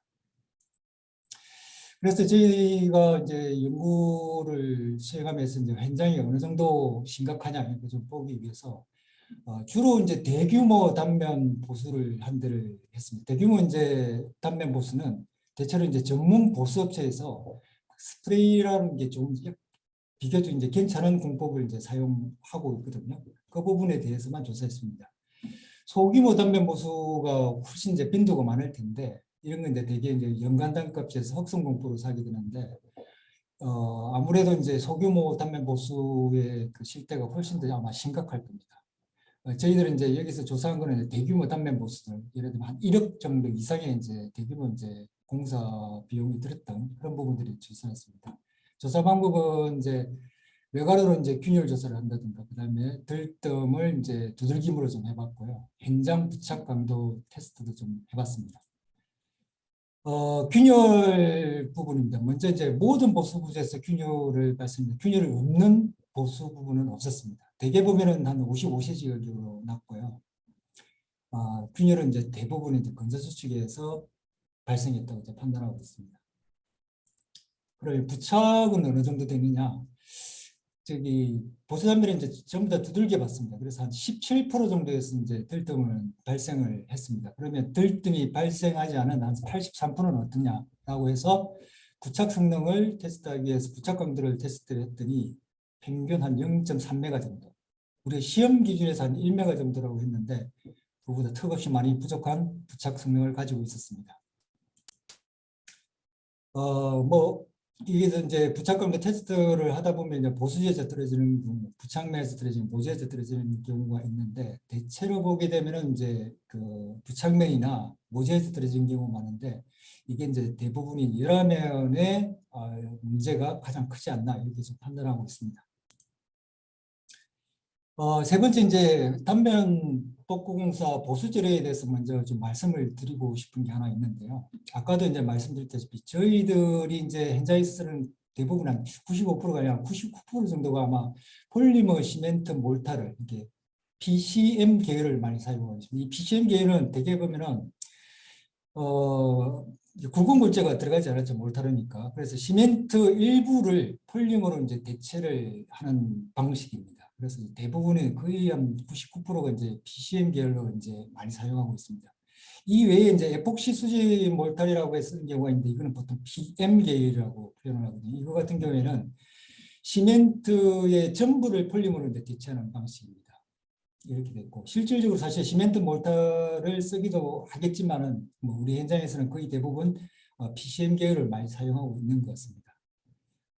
PCM 계열의 이제 특징을 잠깐 보시게 되면 이제 아무래도 이제 굵은 골재가 포함되지 않기 때문에 균열 발생 가능성이 많고, 시멘트 양이 많다는 얘기죠. 시멘트 양이 절대적이다 보니까 균열이 많이 발생하는 문제가 내재하고 있다고 생각하시면 될 것 같습니다. 근데 이제 그 폴리머 이제 보수 이제 몰타를 말씀을 드리는데, 보수 몰타만 있는 건 또 아닌 것 같아요. 예를 들면 일반 콘크리트도 끝부집되고 칠 수도 있는 부분들이 있거든요. 그런 부분들은 이제 콘크리트를 써야 될 것 같고, 또 이제 BCC 계열이라는 게 있습니다. 이거는 이제 콘크리트인데 굵은 골재가 들어간 부분이 있는데, 이 부분은 이제 시멘트의 일부를 이제 폴리머로 이제 대체했고, 아까 PCM 내용은 좀 다른 건 이제 굵은 골재가 들어갔다는 부분이 있거든요. 근데 그 부분 때문에 아마 건조수 쪽은 좀 줄어들 그런 생각은 듭니다. 마찬가지로 PC 계열도 있습니다. 그래서 이렇게 이제 다양한 종류의 재료가 있으니까 PCM에 우리가 집중할 필요는 없다는 생각은 좀 가지게 됩니다. 그 이제 보수 재료에 대해서 이제 말씀을 드렸고요.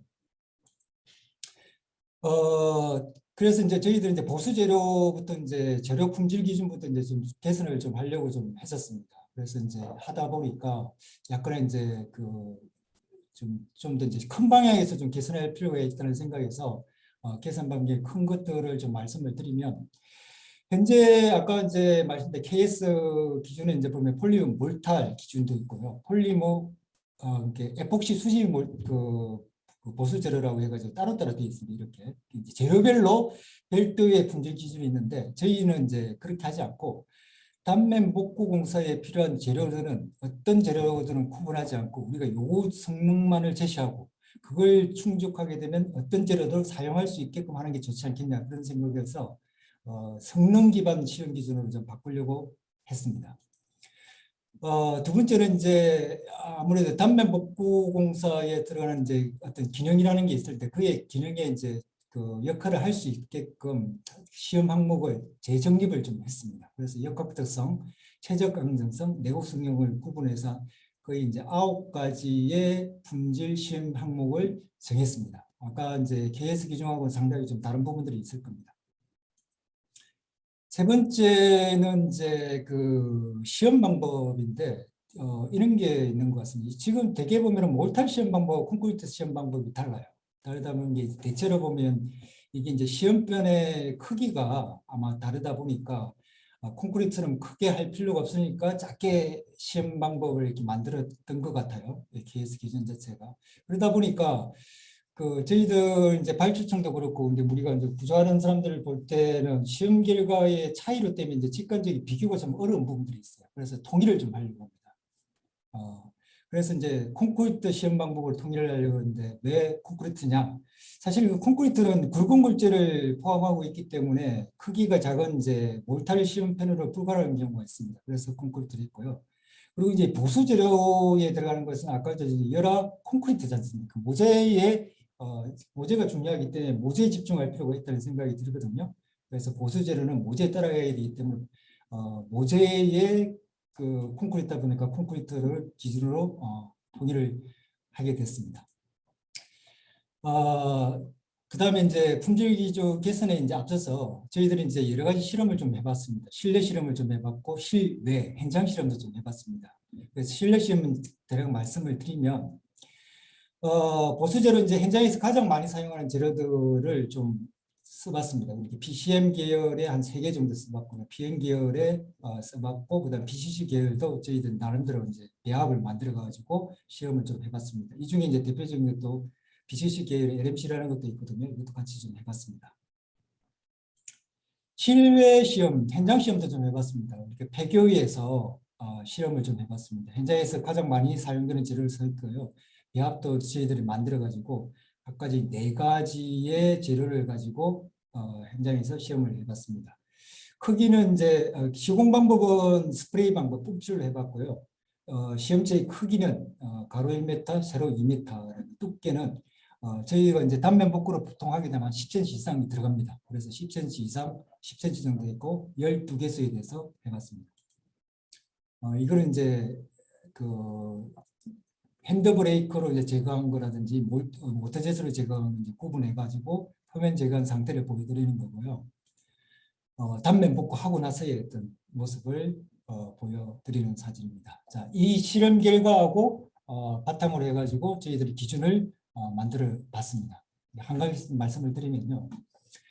이제 9가지의 그 시험 항목에 대해서 이제 말씀을 드릴 텐데요. 각각에 대해서 이제 왜 이걸 선택했고 왜 이 정도 성능 수준을 정했는지를 말씀을 드리겠습니다. 압축 강도 먼저. 압축 강도는 지금 현재 기준은 한 20메가로 되어 있습니다. 그래서 약간 상향을 시켰습니다. 25메가로.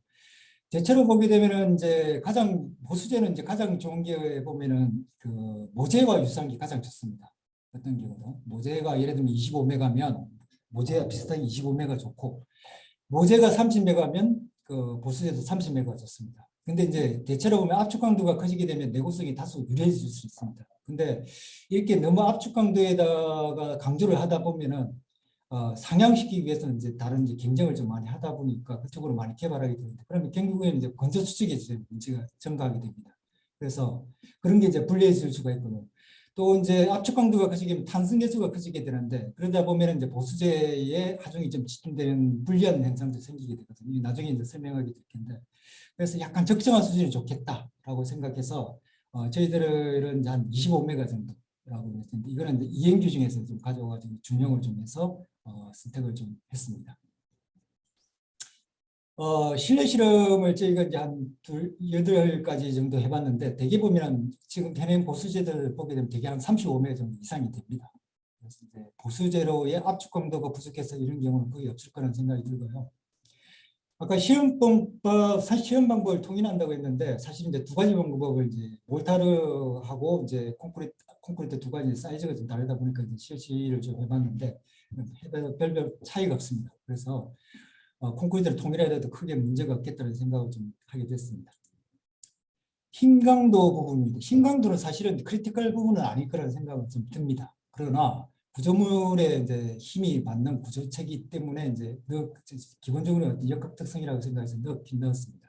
현재 기준 6메가입니다. 근데 이걸 약간 조정을 해가지고 4.8메가로 만들었는데 이건 이제 설명을 좀 드릴 건데요. 힘 강도 같은 경우에도 이제 똑같습니다. 객행 경우에 이제 모재와 유사한 수준이 가장 좋습니다. 미국 같은 경우도 뭐 이 정도 쓰고 그 ICRI 같은 경우는 힘을 받는 부분에서도 이제 힘 강도를 좀 추가하라고 한 부분들이 있거든요. 그래서 저희들도 힘 강도를 좀 추가했습니다. 근데 크리티컬 분에는 크리티컬한 이제 시험 항목은 아닐까는 좀 생각을 좀 하게 됩니다. 이거 이제 6.0을 갖다가 왜 3.8로 줄였냐에 대해서 이제 좀 설명을 좀 드리면, 그 전에 이제 앞서서 실내 실험을 해보면 대략 몰타르는 이 정도, 8 정도 나오고, 콘크리트 같은 경우도 한 5 이상, 뭐 6 가까이 이렇게 나오고 있는 것 같습니다. 대체로 보게 되면 몰탈 결과가 이제 콘크리트 결과보다 약 한 50% 상회하는 것 같습니다. 이거는 이제 시험 방법의 차이가 영향을 주는 것 같아요. 말씀드렸다시피. 대개 보면 몰탈 시험 방법은 이렇게 3점 지지고요. 콘크리트 같은 경우는 이렇게 4점 지지다, 4층 지지거든요. 그러다 보니까 콘크리트 쪽이 좀 작게 됩니다. 그래서 이거를 좀 반영을 해서 6.0에서 한 4.8로 이렇게 좀 조정해가지고 기준을 좀 정했습니다. 그 다음에 이제 가장 중요한 항목 중에 하나 이제 부착 강도에 대해서 좀 말씀드릴까 합니다. 현재 부착 강도는 1메가입니다. 1메가 정도인데 실질적으로 저희가 이제 개선하고 싶은 것은 1.5메가를 갖다가 향후에 한 2메가 정도로 가려고 지금 하고 있습니다. 부착은 사실은 이제 그 보수재료에서 가장 중요한 항목 중에 하나인 것 같습니다. 이 부착은 이제 모재와의 일체 거등을 위해서 필요한 것이기 때문에 가장 중요하고 그러다 보니까 좀 더 좀 강화를 좀 해야 되겠다 이 생각이 들고요. 실질적으로 현재하고 이제 비교를 해보면 부착 성능이 높을수록 사실 좋습니다. 그래서 뭐 2메가, 3메가도 좋고 4메가도 갔으면 좋겠는데 그럴 수는 없을 것 같고. 그다음에 이제 좋고 이제 소규모의 이제 보수 물량을 사용하다 보면 재료 품질 관리가 쉽지는 않습니다. 그리고 협소한 공간이고 시공법의 제약 등에서 보수 현장에 불확실성이 대단히 많습니다. 그래서 가능한 이제 성능이 우수한 보수 재료를 사용을 유도를 하기 위해서 1에서 무려 이제 100%로 상향시켜서 2메가로 가려고 하는 그런 좀 취지가 있습니다. 후계 기준은 이제 이행 기준은 대개 보면 일반 강도 같은 경우는 1.5를 쓰고 있고요. 고강도의 경우 2메가를 요구하고 있습니다.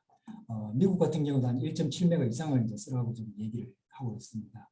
실내 실험을 저희가 이제 했던 거하고 이제 그 현장하고 이제 좀 비교를 좀 해봐야 좀 필요가 있는데 실내 시험을 해봤더니 대단히 큽니다. 아까도 가장 많이 사용하는 것 중에 하나라고 얘기했는데 한 2.8배가 됩니다. 근데 실내 표준 시험뿐만 아니라 이제 온냉 반복을 하게 되는데 50도하고 마이너스 20도 왔다 갔다 하면서 부착 강도를 테스트하게 되면 한 2.14 정도 떨어지게 됩니다. 실질적으로 기준은 이게 2.14라고 이제 생각하시면 될 것 같아요. 이렇게 네 가지의 부착 강도를 해보면 한 얘는 부착 강도가 한 2.14 정도 되고요. 이거를 아까 우리가 현장에 했다고 말씀을 드렸는데 현장에 부착 강도를 했더니 한 1.7메가 정도 됐습니다. 이게 말하자면 온냉 반복 대비 이제 기준을 보게 되면은 실질적으로 실내와 실외를 비교하면 80% 정도밖에 안 됩니다. 이것도 보면은 가장 좋은 방법인 그 워터젯을 사용했을 때 해당되는 거거든요. 이걸 왜 이제 말씀드리는지를 말씀드리면 일단 이제 현장 부착 강도가 가장 중요하지 않습니까? 그러니까 현장 부착 강도는 실내 부착 강도의 한 80% 정도밖에 안 될 거라고 생각하시면 될 것 같아요. 그다음에 이제 현장과 실내의 차이는 그러면 이 20%는 어디서 나냐면 대개 보면 밑판 강도. 이게 보통 보면은 이제 실내 우리가 시험할 때는 50메가짜리를 쓰거든요. 근데 현장은 그렇게 안 됩니다. 그러다 보니까 그 차이에서 나타나는 원인이 가장 크다라는 생각이 좀 듭니다. 이거는 이제 밑판 강도에 따라서 부착 강도 시험 결과도 비슷한 영향을 나타내고 있습니다. 그래서 이제 성능 수준을 왜 2메가를 갔냐라고 이제 생각해볼 수가 있는데 이렇게 좀 저는 생각을 해봤습니다. 이거는 이제 저희들 이제 연구진의 이제 판단인데 이 부착 성능이라는 것은 아까도 말씀드렸다시피 모재와의 일체화를 위해서 요구되는 성능이라고 했습니다. 그래서 이제 모재의 인장 강도 이상이 적절하겠죠. 모재의 그 인장 강도가 압축 강도의 한 10%라고 생각해요. 예를 들어 30메가 같은 경우는 한 3메가 정도 될 거라고 생각이 듭니다. 근데 단면 복구는 고정 하중 상태에서 실시하는 보수 방법이기 때문에 하라중 용량을 하라중 실시하는 보수 방법이기 때문에 고정 하중을 제외한 수준이면 될 거라고 생각합니다. 그래서 인장 강도를 여기서 한 50% 성질만 받아주면 되지 않겠느냐. 예를 들면 30메가 같은 경우는 1.5메가 정도만 받아주면 되지 않겠느냐. 이래 생각하는 거죠. 그래서 이제 목표라는 이제 현장 부착의 실내 실험과 좀 다소 차이가 나는데 아까도 말씀드렸듯이 80% 정도밖에 안 된다고 말씀드렸지 않습니까? 그래서 예를 들면 30메가짜리의 교각이라고 했을 때 얘한테 요구하는 성능은 실내 실험 기준은 한 1.9 정도 돼야 되지 않겠냐 이렇게 이제 유추해 볼 수가 있습니다. 이처럼 사실은 이제 우리가 뭐 30메가도 있고 35메가도 40메가도 있기 때문에 가능한 부착 강도를 좀 높이고 싶은 것은 이제 사실 저희들이 욕심인 것 같은데 그런 이제 취지에서 이제 성능 수준을 높여봤습니다. 근데 이제 현장이 못 따라오는 경우가 있습니다. 현장이 아무래도 이제 그 못 따라오다 보니까 저희들은 이제 국내 보수 재료의 이렇게 개발 속도를 좀 감안해가지고 좀 단계적으로 증가를 시키고 싶어서 바로 2메가로 가는 게 아니라 1.5메가로 갔다가 2메가로 가려고 좀 준비를 좀 하고 있습니다. 실질적으로 이제 그 온냉 반복 시험 결과를 보여드리고 있습니다. 그다음에 이제 시험 방법에 대한 겁니다. 시험 방법도 아까 이제 몰탈 방법과 콘크리트 방법이 좀 다릅니다. 이거는 이제 50mm 파이짜리고 이거는 사각형 단면입니다. 두께도 좀 다르고요. 이것도 보게 되면 이제 콘크리트가 부착 강도가 클까 어떻게 보면 비슷해야 될 거라는 생각은 드는데 역학적으로 볼 때 사실은 그렇게 나오지는 않는 것 같습니다. 이거는 이제 약간 원형이고 이거는 사각형이다 보니까 사각형은 좀 취약구가 좀 많이 좀 생기는 것 같습니다. 이게 펜신도 많이 펜신형도 크게 되고 그러다 보니까 콘크리트 쪽이 약간 커요. 네, 그럴 때 한 15% 정도 콘크리트가 크고 이제 몰타르가 좀 작은 것으로 나타났습니다. 그래서 우선은 이제 저희들 큰 차이가 안 나기 때문에 콘크리트 쪽으로 시험법을 통일을 좀 했습니다. 좀 전에 말씀드린 게 이제 부착에 대한 얘기를 좀 강조를 좀 많이 해서 말씀드렸고 이제는 이제 건조수 쪽에 아까 균열에 대한 얘기를 좀 해야 될 것 같은 생각인데 균열을 표현할 수 있는 것 중에 하나가 이제 대표적인 게 아마 길이 변화율입니다. 길이 변화율 실험을 통해 가지고 당초 길이보다는 이제 0.16% 이하게 되면은 괜찮다라고 이제 이게 당초 기준입니다. 이거를 저희는 한 3배 정도 증가시키려고 합니다. 0.05%를. 이거는 이제 목적은 이제 균열 감소, 근저수축을 이런 장기 부착 성능 저하를 방지하기 위함입니다. 균열 감소는 이제 이해를 하실 것 같고 장기 부착 성능 같은 경우는 대개 보면은 이렇게 아무래도 근저수축이 크다 보면 이게 부착력이 이제 전단 부착이 이제 영향을 좀 주게 되거든요. 그런 부분들이 있기 때문에 그런 취지를 이제 말씀드리고 길이 배열 같은 경우는 건조수축 크기를 측정하는 것입니다. 그리고 건조수축 양이 작을수록 균열 발생 가능성이 낮겠죠. 그리고 결국 이제 장기 이제 부착 성능에도 유리할 거라고 생각해서 이렇게 강한 부분이 좀 있습니다. 외국 기준은 이제 미국 같은 경우는 0.05%를 써요. ACR을 그 정도 쓰거든요. 실내 실험 우리가 저희 8개 해본 거 어느 정도 되느냐? 되게 보면 0.03, 0.03, 이것도 0.03, 0.04. 대개 보면 0.05에 들어옵니다. 얘만 좀 특이합니다. PCC 이제 300 이거는 이제 계속 이제 말씀을 드릴 텐데 이 부분은 저희들이 이제 배합하는 과정에서 좀 문제가 좀 착오가 좀 있었던 것 같아요. 예를 들면 팽창제를 보통 이제 추가해가지고 이제 건수술을 막기 위해서 들어가는데 이게 빠졌다든가 약간 이제 문제가 맞지. 이게 전반적으로 나중에도 결과에서 많이 문제가 되기 때문에 이 부분에 대한 해석 결과는 분석 결과를 좀 많이 좀 제하려고 했었습니다. 전체적으로 볼 때 전체적으로 대부분이 이제 0.05% 이내로 들어와요. 이게 무슨 말이냐? 저희들이 0.15에서 0.05로 이렇게 강화하더라도 실제로 현장에서 쓰는 재료들은 대개는 0.05로 들어와요. 그래서 별로 이 부분에 대해서도 이제 변별력이 좀 없다는 생각이 현장에서 나타나는 부분을 제거하기에는 좀 부족한 부분이 있다. 이렇게 결론을 좀 내렸고요. 시험 방법에 대해서 말씀을 좀 드릴 것입니다. 이게 몰타르 시험 방법의 사이즈가 좀 다릅니다. 사이즈가 이 16cm고 얘는 400cm입니다. 이게 좀 다르다 보니까 그러면 어떤 게 크게 나올까 이렇게 좀 생각해 보면 대개 보면은 몰타르이 좀 큽니다. 이게 왜 몰타르이 좀 크게 됐냐면은 똑같은 방식으로 이제 시험을 하는데 크기만 다를 뿐인데 왜 다르냐면은 몰첼 시험체가 최적 대비 면적이 좀 커요. 그러다 보니까 전체적으로 면적이 더 크다 보니까 근저수축 양이 좀 커진 것 같습니다. 여하튼 저희들은 이제 콘크리트 쪽으로 정리를 좀 했습니다. 통일을 했고요. 아까도 말씀드린 이제 길이 변화율 자체의 시험 방법이 변별력이 없다 보니까 저희는 하나를 좀 강화를 할 필요가 있었던 것 같습니다. 그래서 추가 실험을 갖다가 좀 반영을 했습니다. 균열 저항성 테스트라고 링 테스트라고 합니다. 이게 구속 상태의 근저수축을 측정하는 시험 방법입니다. 현재는 없지만 기준을 저희들이 추가를 좀 했습니다. 이것도 이제 28일로 할 것이냐, 56일로 할 것이냐 고민을 좀 했었습니다. 그래서 이제 왜 이 부분을 넣냐면 워낙 현장에서 발생 빈도가 큰 게 균열입니다. 그래서 이걸 방지하기 위해서 아주 강화를 시키기 위해서 이제 넣었습니다. 이 균열 저항성 테스트의 이제 개념을 좀 보게 되면은 화면은 구속이 돼 있어요. 똑같이 저희도 현장과 비슷한데 구속된 상태에서 보수제의 이제 균열 성능을 측정하는 겁니다. 그럼 아까 길이 변화율하고 좀 어떻게 좀 다르냐 하면 여기는 이제 근저수축 양하고 보수제가 갖고 있는 탄성 개수라든지 균열 인장 강도가 영향이 좀 있습니다. 좀 더 복합적으로 보게 되는 거죠. 그래서 이제 실제로 보수 인장과의 조건과 좀 많은 유사한 면이 있고요. 그런 게 있습니다. 대체로 보면 이거는 이제 건조수축이 균열 강도가 크게 되면 균열이 발생하게 될 겁니다.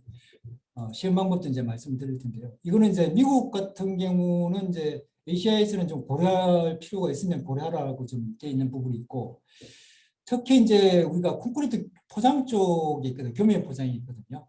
표면 콘크리트 객표면 포장이라서 5cm나 6cm 두께로 이제 표현하는 게 있는데 이게 사실은 크게 볼 때는 이게 단면 복구거든요. 이게 콘크리트 바닥청의 위를 5cm로 단면 복구한다고 하는 개념이거든요. 이게 이제 똑같은 유사하기 때문에 이것들 이 기준 자체가 56일입니다. 56일 동안 균일이 없어야 된다 기준이 있기 때문에 이 부분을 저희들이 많이 좀 준용을 좀 했습니다. 저희들 이제 한 8개 실내 재료에 대해서 이제 실험을 했더니 예를 들면 이제 K 사건은 한 6일 만에 이제 그 균일이 났고요. 이게 이제 그 균일 나는 발생일이 좀 길어지면 길어질수록 이게 균일 저항성이 크다고 봐야 되거든요. J사 같은 경우 64일. 에폭시 수지 같은 경우는 발생을 거의 안 했고요. 그다음에 이제 그 예를 들면 BCC 이제 13mm 같은 한 40일 정도 BCC에서 좀 컸고 LMC 같은 경우도 아주 좋았습니다. 발생하지 않았습니다.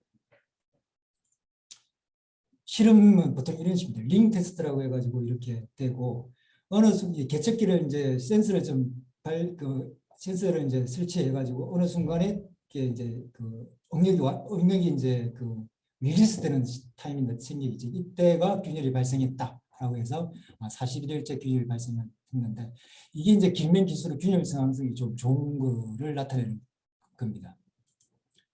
현장에서 이제 균열을 봤더니 이게 이 두 개 7번, 8번 아까 PCC 3mm짜리여서 굉장히 좀 심한데 이거는 이제 분석에 좀 제어를 좀 해야 될 부분이 좀 있었고요. 대체적으로 이제 여기 이제 PCM 계열, 이거는 PCC 계열, 여기는 몰탈 계열, 여기는 콘크리트 계열입니다. 여기 보면은 결론을 좀 보게 되면은 대체로 이제 몰탈 계열보다는 PCC 계열의 균이 좀 작아요. 이게 이제 저희들 볼 때 이제 굵은 골재를 좀 포함하게 될 경우에 균일이 감소하게 되는데 이거는 이제 어떻게 보면은 시멘트량이 좀 적어져서 그렇지 않을까 이렇게 좀 판단하고 있고 균열 저항성이 좀 우수했던 예를 들어 한 41일짜리가 좀 아까 있었거든요. 여기 보면 이거 같은 경우에 얘 같은 경우는 균열이 좀 없었습니다. 전혀. 그런 경우도 이제 생기게 되고요. 그래서 이제 현장 실험에 사용한 보수 재료가 이제 길이 배열 기준 이거 이내지만 대부분 이제 0.03이라고 이내였지만 균열이 발생했기 때문에 우리는 좀 변별력을 좀 주기 위해서 강화하는 차원에서 길이 배달률 시험 외에 균열 저항성 시험을 좀 추가를 했습니다. PCM 계열하고 PCC 계열을 이제 저희들이 현장에서 한번 실험을 했던 경우가 있는데 이거는 이제 PCM 몰탈 계열이고 이거는 콘크리트 계열입니다. 물론 이제 균열은 낮지만 균열 간격이 좀 다르죠. 역시 콘크리트가 좀 낮다는 걸 알 수가 있습니다. 그래서 이제 저희들은 이제 성능 수준을 어떻게 결정했냐면은 가장 빈도가 높은 이제 손상이라서 기준을 좀 엄격하게 정리해서 위해서 처음에는 56일을 이제 가고 싶은데 아무래도 보수 재료 이제 현 실정을 좀 감안해 가지고 좀 따라올 수 있게끔 기간을 좀 주기 위해서 2년의 유예 기간을 좀 두고 단기적으로 진행하려고 합니다. 시험 방법은 이제 이렇게 되어 있습니다. 그다음에 좀 약간 이제 마이너한 부분인 것 같은데 말씀을 좀 빨리 좀 진행하도록 하겠습니다. 근데 열평장 개수는 온도 개수가 되는데 이것도 사실은 이제 보수 재료가 모재와 비슷한 이제 열평장 개수를 가져야 되는 게 좋거든요. 그래야 이제 장기 부착 성능도 유리해지게 됩니다. 그래서 모재와 비슷한 수준을 유지하기 위해서 기준을 만들어 포함을 시켰고 추가를 했습니다. 아무래도 열평장 개수는 아무래도 이제 모재에 들어가는 콘크리트에 들어가는 거니까 기본 특성이라고 이제 이해를 좀 하시면 될 것 같습니다. 네, 이혜근 박사님, 이 박사님 예, 말씀해 조금만 주시죠. 빨리 해주시겠습니까? 시간이 많이 알겠습니다. 지나서. 예, 알겠습니다. 감사합니다. 그렇게 했고요. 외국의 기준을 좀 차용해서 열평장 개수를 좀 정리했습니다. 탄성 개수도 좀 비슷한 것 같습니다. 탄성 개수도 보면은 좀 이제 대개 보면은 탄성 개수가 좀 크게 되게 되면은 이제 변형이 좀 작아져서 하중을 좀 보수제에 이제 많이 작용하게 되다 보니 좀 불리해질 수가 있거든요. 그래서 보수제의 탄성 개수는 모재와 유사하거나 낮을 수 있습니다. 그래서 그 비슷한 수준에서 저희가 좀 맞췄고요. 아무래도 이제 아까 우리가 담배 목골 하는 이제 취지 자체가 구조물 열화가 발생하는 부분이잖아요. 그래서 대체로 두 가지가 이제 중요하게 되는데 염분 침투에 대한 부분, 그 다음에 동결 융해 부분이 있지 않습니까? 이 두 부분을 추가를 해가지고 내구성 부분을 보완을 좀 했습니다. 이렇게 보수질에 대해서 말씀을 드리고, 이제는 이제 시공에 대한 부분을 좀 말씀드릴 필요가 있겠습니다. 첫 번째 이제 얘기는 이제 뭐냐면, 대개 보면은 실질적으로 이제 보수를 할 때 보수 부분을 제대로 파악하는 것도 되게 어렵습니다. 쉽지는 않습니다. 그러다 보니까 지금 중요한 것 중에 하나가 뭐냐면, 건전 부위는 손을 대지 않는 게 제일 좋습니다. 그런데 건전 부위와 비건전 부위를 이제 구분하는 게 되게 중요한데, 실질적으로 현장에서 주로 많이 했던 거는 우리가 물연료 부분을 많이 해요. 그래서 이제 그러다 보니까 좀 더 과다하게 많이 치핑을 하는 경우가 좀 많습니다. 그러다 보니까 문제가 됐는데, 저희들은 이제 메커니즘 생각해가지고 좀 정리를 좀 해가지고 최적화를 했다는 걸 말씀을 드리고요. 이걸 갖다가 이제 실험을 통해 가지고 이제 연문양 시험을 테스트해 가지고 비교한 거를 보여드리는 사진이고요. 그러면 그 다음에 이제 그 실질적으로 이제 철근에 이제 그 열압에 제거하면 철근을 노출시키게 되는데, 노출하고 나서 이거는 보통 이 깊이는 어느 정도 해야 되느냐, 이 부분이 좀 문제가 되는데, 이걸 이제 대개 보면 이렇게 생각하시면 될 텐데, 철근 다면 열화 제거 깊이는 이제 두 가지 목적이 있습니다. 첫 번째는 이제 잔류 염화물에 의한 철근 부식 방지를 위해서 이 정도의 두께는 있어야 된다는 거 하나 있고, 아무래도 이제 닫은 공간을 확보하기 위해서 가져야 될 특징도 있거든요. 그래서 굵은 골재 치대 실수가 만약 13mm 이하면 20mm고, 굵은 골재 치대 실수가 13mm 크다게 되면 그걸 반영해서 해야 된다는 것을 기준을 좀 제시를 좀 했습니다. 그다음에 이제 열압 제거 방법이 상당히 중요합니다. 이게 굉장히 중요한데, 원칙적으로는 워터젯을 사용할 수 있도록 했습니다. 그리고 워터젯이 사용되지 않을 경우에는 브레이크나 워터블라스트로 하도록 하고 있습니다. 대개 보면 열압에 이제 제거할 때 모재의 열압은 완전 제거하는 게 제일 좋습니다. 그래서 녹적어도 하고 손상 최소화를 위해서 워터젯 사용이 가장 좋고, 공간의 제약이 있는 데가 되게 많을 겁니다. 그래서 이제 워터젯 사용이 좀 불가할 경우는 브레이크를 치핑한 후에 이제 워터블라스팅을 사용해서 고압 시측을 하도록 기종을 좀 바꿨습니다. 우리가 이제 테스트를 좀 해봤는데, 아무래도 워터젯이 가장 부착 감독을 잘 나가게 됩니다. 한 두 배 정도는 아마 나을 겁니다. 그다음에 이제 상세에 대해서도 간단하게 좀 정리를 해가지고 좀 제시한 부분이 좀 있고요.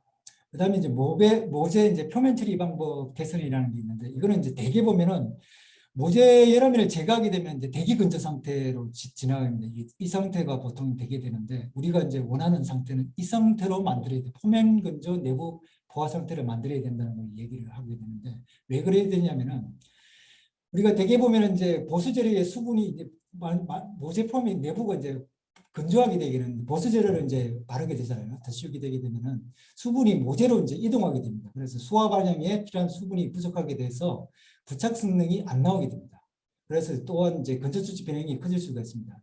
근데 또 반면에 표면에 수분이 이제 너무 많으면 어떻게 되냐, 공급을 막아가지고 보수재료가 흡수되는 것을 방해하게 됩니다. 그래서 이제 저희들이 원하는 것은 이 상태로 만들어야 됩니다. 이 상태도 아니고 이 상태도 아니고 이 상태로 만들어야 되는데, 현장에서 이거 관리하기는 쉽지는 않았겠지만 충분히 이것도 이제 굉장히 중요하기 때문에 관심을 가지고 많이 해야 된다는 것 갖다가 저희들 기준에 좀 담았고요. 실제로 이제 적용한 거하고 미적용한 거의 차이도 이제 저희들 좀 확인할 수가 있었습니다. 그다음에 이제 부착 강도는 사실은 이제 저희들은 이제 그렇게 생각하면 될 겁니다. 나중에 잘하고 나서 현장에서 화링 해가지고 부착 강도 테스트하면 되지 않겠느냐라고 이렇게 하게 되는데, 실질적으로 현장에서 부착 강도 테스트 거의 불가능합니다. 구조물에서는 두 가지 이유가 있는데, 첫 번째는 이제 코어를 이제 채취하게 되는데 보수단면에 균일이 발생할 가능성이 되게 많아요. 이게 어느 순간에 코어링 채취하면 그 시점이 균일이 시작되는 포인트가 시점이 되는 경우가 많고, 두 번째는 뭐냐면 구조물의 내부 철근이 너무너무 많아요. 그래서 코어 채취가 거의 불가능합니다. 하나 제대로 뚫으려면 한 3군데 뚫어야 돼요. 그래서 실질적으로 현장에서 이게 측정하기 되게 어렵습니다. 그래서 간접적으로나마 우리가 하고 싶은 생각이 할 수 있는 방법은 뭐냐, 표면 강도를 대신 간접적으로 측정하면 어떻겠느냐. 실질적으로 표면 강도와 부착 강도는 비슷하게 갈 가능성이 되게 많아요. 그래서 그 표면 강도 테스트를 해서 그 간접적으로 확인하면 좋겠다는 생각. 이건 현장에서 할 수 있는 부분이거든요. 그래서 이제 그런 부분들에 대해서 저희들을 좀 제시를 좀 했습니다. 실질적으로 이제 보게 되면 이제 그러면 수준을 이제 어느 정도 하는 게 좋느냐, 그냥 그러면 뭐 예를 들면 2메가라고 하면 2메가를 표면을 해야 되는 그런 거는 아닌 것 같아요. 되게면 이제 실내 실험은 50메가를 기준으로 하는데 현장에서 25메가도 될 수가 있고, 그러다 보니까 한 75% 떨어지게 되거든요.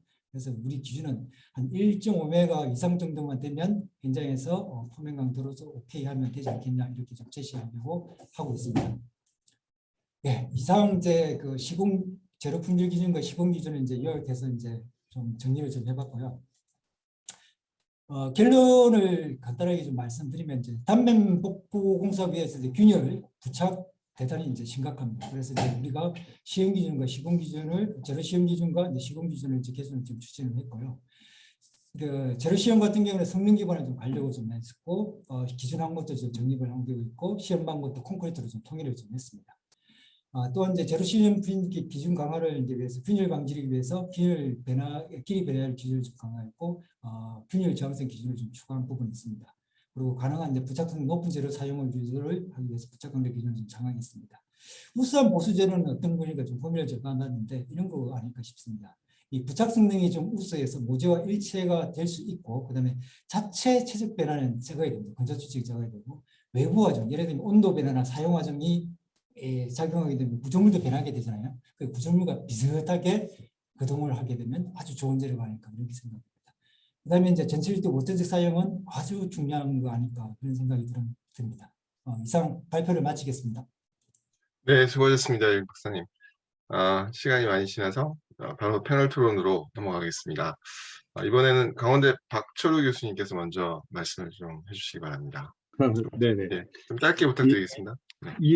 예, 발표 잘 들었습니다. 사실 뭐 메모를 굉장히 많이 준비했는데 좀 짧게 해야 될 것 같은데요. 이 도로공사 같은 경우에 이 현장의 문제점이라든지 또 뭐 이런 거에 대한 경험이 굉장히 많아가지고 이 기준을 개선하는데 굉장히 많이 고민을 했고 그런 것들이 많이 그 고민에 대한 것이 굉장히 많이 녹아 들어온 것으로 이렇게 판단이 됩니다. 굉장히 많은 노력을 해주셨는데요. 제가 이 굉장히 그 A부터 Z까지 굉장히 뭐 재료부터 이 제거 범위까지 굉장히 뭐 시험 방법 굉장히 많이 기준을 개선할 계획이시고 개선해 주셨는데 제가 조금 우려스러운 거는 이런 어떠한 그 개선의 어떠한 노력이 실제 그 도로교통연구원이나 전문가들이 굉장히 한정된 조건에서는 이런 것들이 굉장히 잘 기준에 부합되게 할 수 있는데 실제 뭐 다 아시겠지만은 실제 현장에 나가면은 현장에서 실제 이러한 보수 공사를 수행하는 인력들의 어떤 기술 수준에 따라 가지고 이 기준이 이렇게 많이 개선이 되고 요구하는 또 수치적으로 또 정량적으로 굉장히 뭐 업그레이드 되긴 했지만은 이것을 못 따라오는 경우가 굉장히 많은 것 같습니다, 솔직히. 그래서 뭐 여러 가지 뭐 강론들에 대해서 좀 뭐 드릴 말씀도 있고 또 질문 드릴 것도 있지만은 제 생각에는 기준의 개선과 어떤 업그레이드와 함께 어떤 현장에서 직접 시공하는 어떤 기술자들의 어떤 교육이라든지 여기에 품질을 유지할 수 있는 어떠한 방안도 함께 좀 반드시 좀 고민해 주시면은 좋을 것 같습니다. 그래서 현장 기술자의 교육 그리고 보수공사의 품질 관리를 위한 어떤 기준까지도 좀 더 함께 고려해 주시면은 좋을 것 같습니다. 너무 디테일한 어떠한 기준의 그것도 좋지만은 현장에서는 이것이 좀 잘 지켜지지 않는 경우가 많은 것을 제가 봤기 때문에 좀 그런 말씀을 좀 드립니다. 네, 이상 네. 마치겠습니다. 네, 감사합니다. 박철우 교수님께서 실제 현장에서 품질하고 방안을 좀 더 고민할 필요가 있겠다 말씀을 해주셨습니다. 네, 다음은 이진용 박사님 말씀 부탁드리겠습니다. 네, 좋은 말씀하셨고요. 제가 시간이 많이 없다 그래서 제가 간단히 말씀드리면 일단 KSF404에는 1980년도에 도입이 됐기 때문에 당연히 수정이 돼야 된다. 그리고 이런 연구는 꼭 필요하다라고 제가 말씀을 하시는 거에 대해서는 상당히 찬성을 합니다. 근데 발표 내용 중에서요. 첫 번째 제가 좀 아쉬운 거는 지금 구조물의 종류에 따라서 어떤 구조물, 그래서 지상 구조물은 건조 수칙이나 동결융해 뭐 이러한 것들이 상당히 구조물에 영향을 미치고 지하 구조물, 터널 이런 같은 경우에는 건조 수축은 아무 관계가 일어나지 않기 때문에 관계가 없습니다. 열팽창 개수도 그렇고. 그래서 여기서 지금 제시한 내용을 보면 이게 도로공사에 물론 적용되고 그러기 때문에 꼭 도로공사에 적합한 거를 제시하셨는지는 모르지만 이 결과를 지하 구조물이나 터널 이런 데 적용하기에는 상당히 어려움이 많다, 문제점이 있다고 말씀드리고요. 또 비교한 내용 중에서 PCM하고 ERM하고 PCC는 전혀 다른 제품입니다. ERM은 사용을 거의 안 하는 걸로 알고 있고요.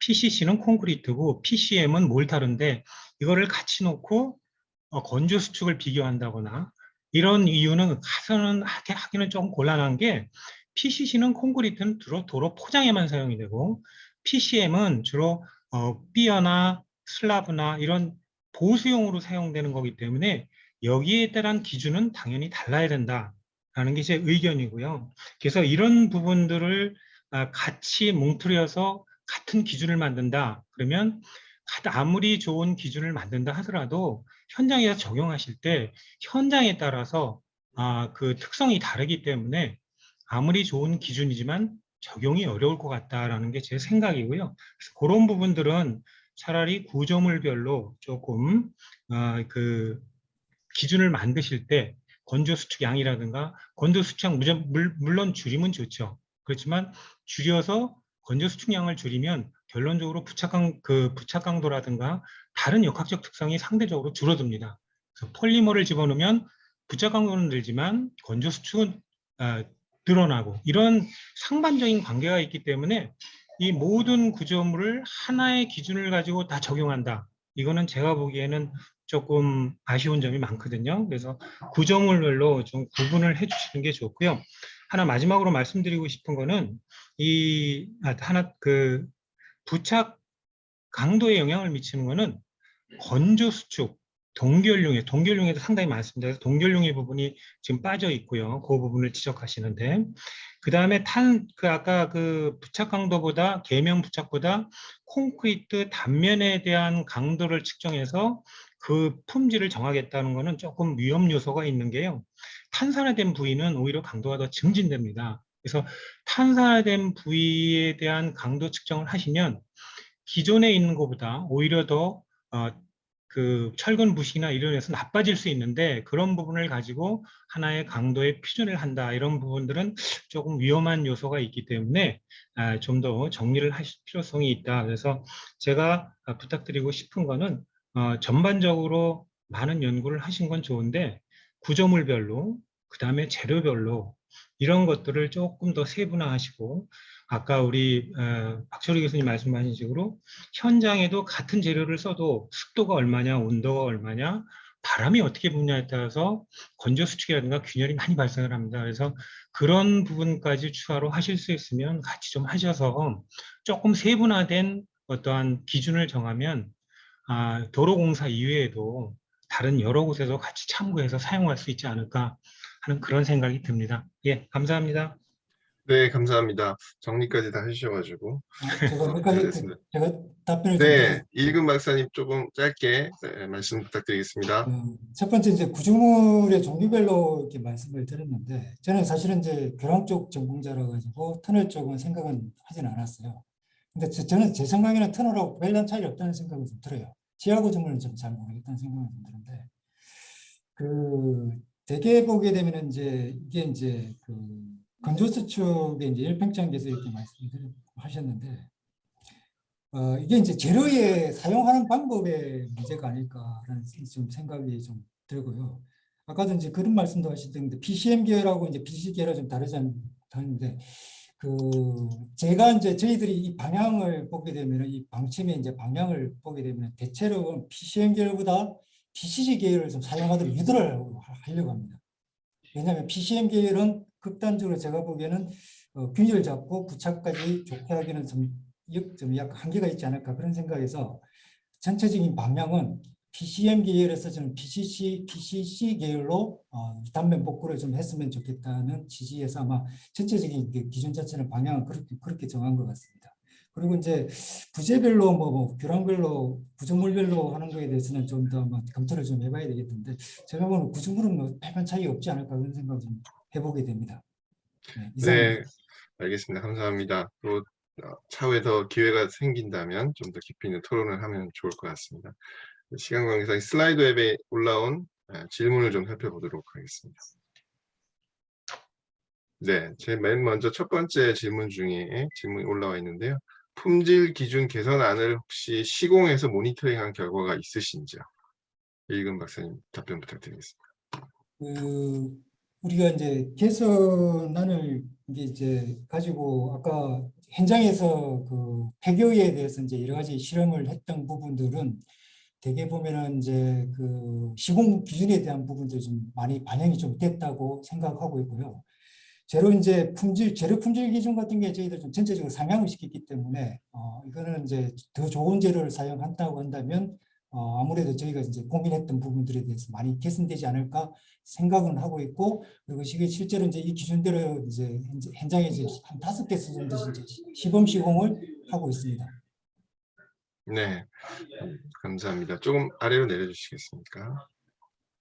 여기 새로 복구된 재료와 모재와의 전이차로 인한 철근 부식 촉진이 생길 수 있을 것 같다. 이걸 진행을 억제하는 방법이 있을지 한번 생각해 보신 사항이 있으신지요, 박사님? 이 부분에 대해서 사실은 생각은 해보지는 않았는데 한번 검토해 보도록 하겠습니다. 네. 전체적으로 근데 저희들이 볼 때 철근 부식된 부위를 완전히 이제 제거한 상태에서 이제 단면 복구를 하게 되거든요. 그럴 경우에도 이렇게 될지는 저는 잘 모르겠습니다. 사실. 한번 고민해 보도록 하겠습니다. 네, 알겠습니다. 네, 다음으로는 이제 아까 이제 패널 분들께서 말씀해 주신 내용 하고 관련된 부분들인 것 같습니다.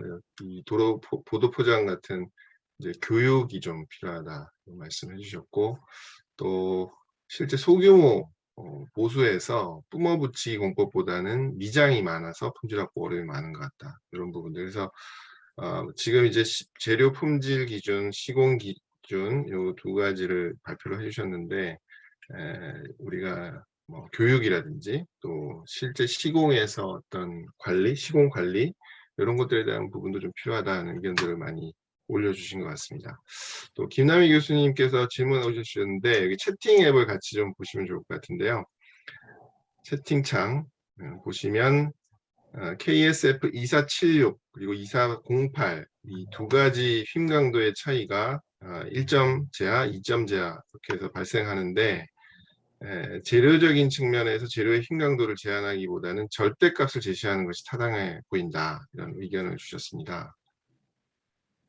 혹시 이 박사님 이게 답변이 가능하실까요? 혹시 제가 그냥 조금 첨언 네, 드린다면은 지금 비교한 식은 실제 응력을 그러니까 1점 하중과 2점 하중에서 주고 있는 힘응력 계산식만을 가지고 비교를 하셨더라고요.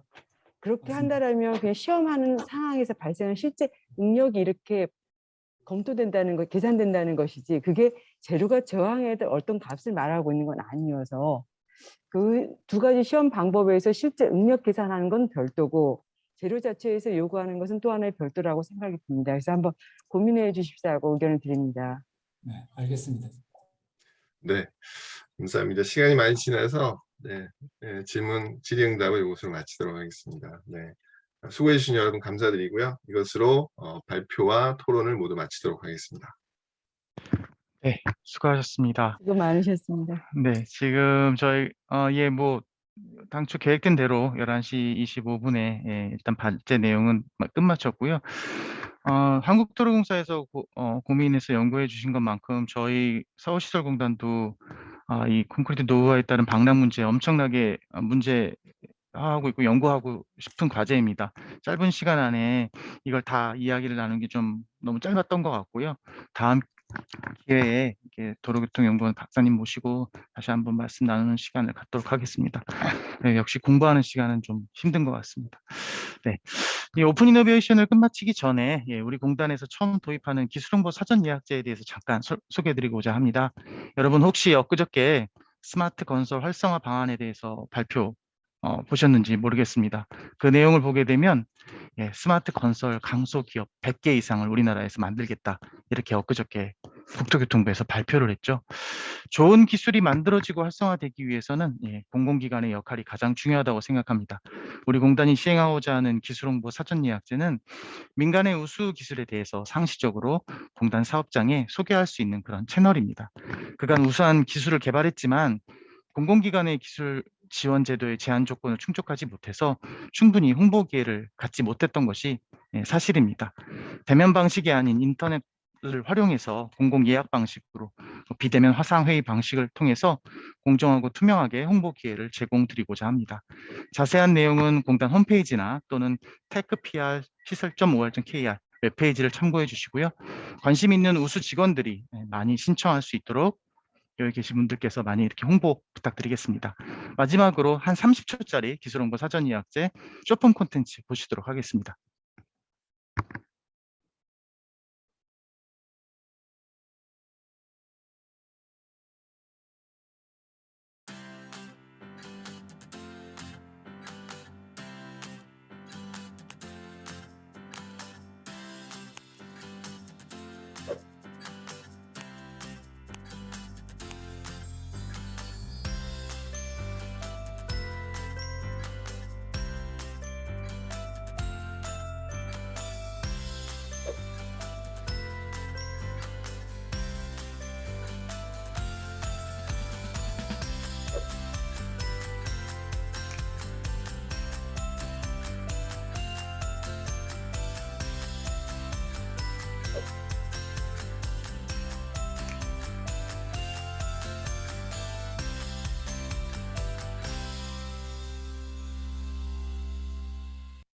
네, 이상으로 모든 발제 시간을 마치고 우리 서울시설공단 송상영 도로관리본부장님의 인사 말씀 듣도록 하겠습니다.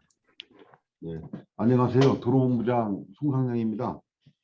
올해 들어 세 번째 저희들이 그 PSC 오픈 이벤트를 시행을 하고 있습니다. 그래서 저희들도 지금 그 도로 인프라 얼라이언스를 해가지고 서울시 그다음에 뭐 여러 도로공사 또 학계를 기관과 해가지고 이 노시설물의 문제 해결하기 위해서 같이 노력을 하고 있습니다. 특히 저희들 오늘 그 도로공사에서 콘크리트 열화 구조물 단면복 공사 품질 및 시공 기준 개선안에 대해서 아주 유익하게 제안이 들었습니다.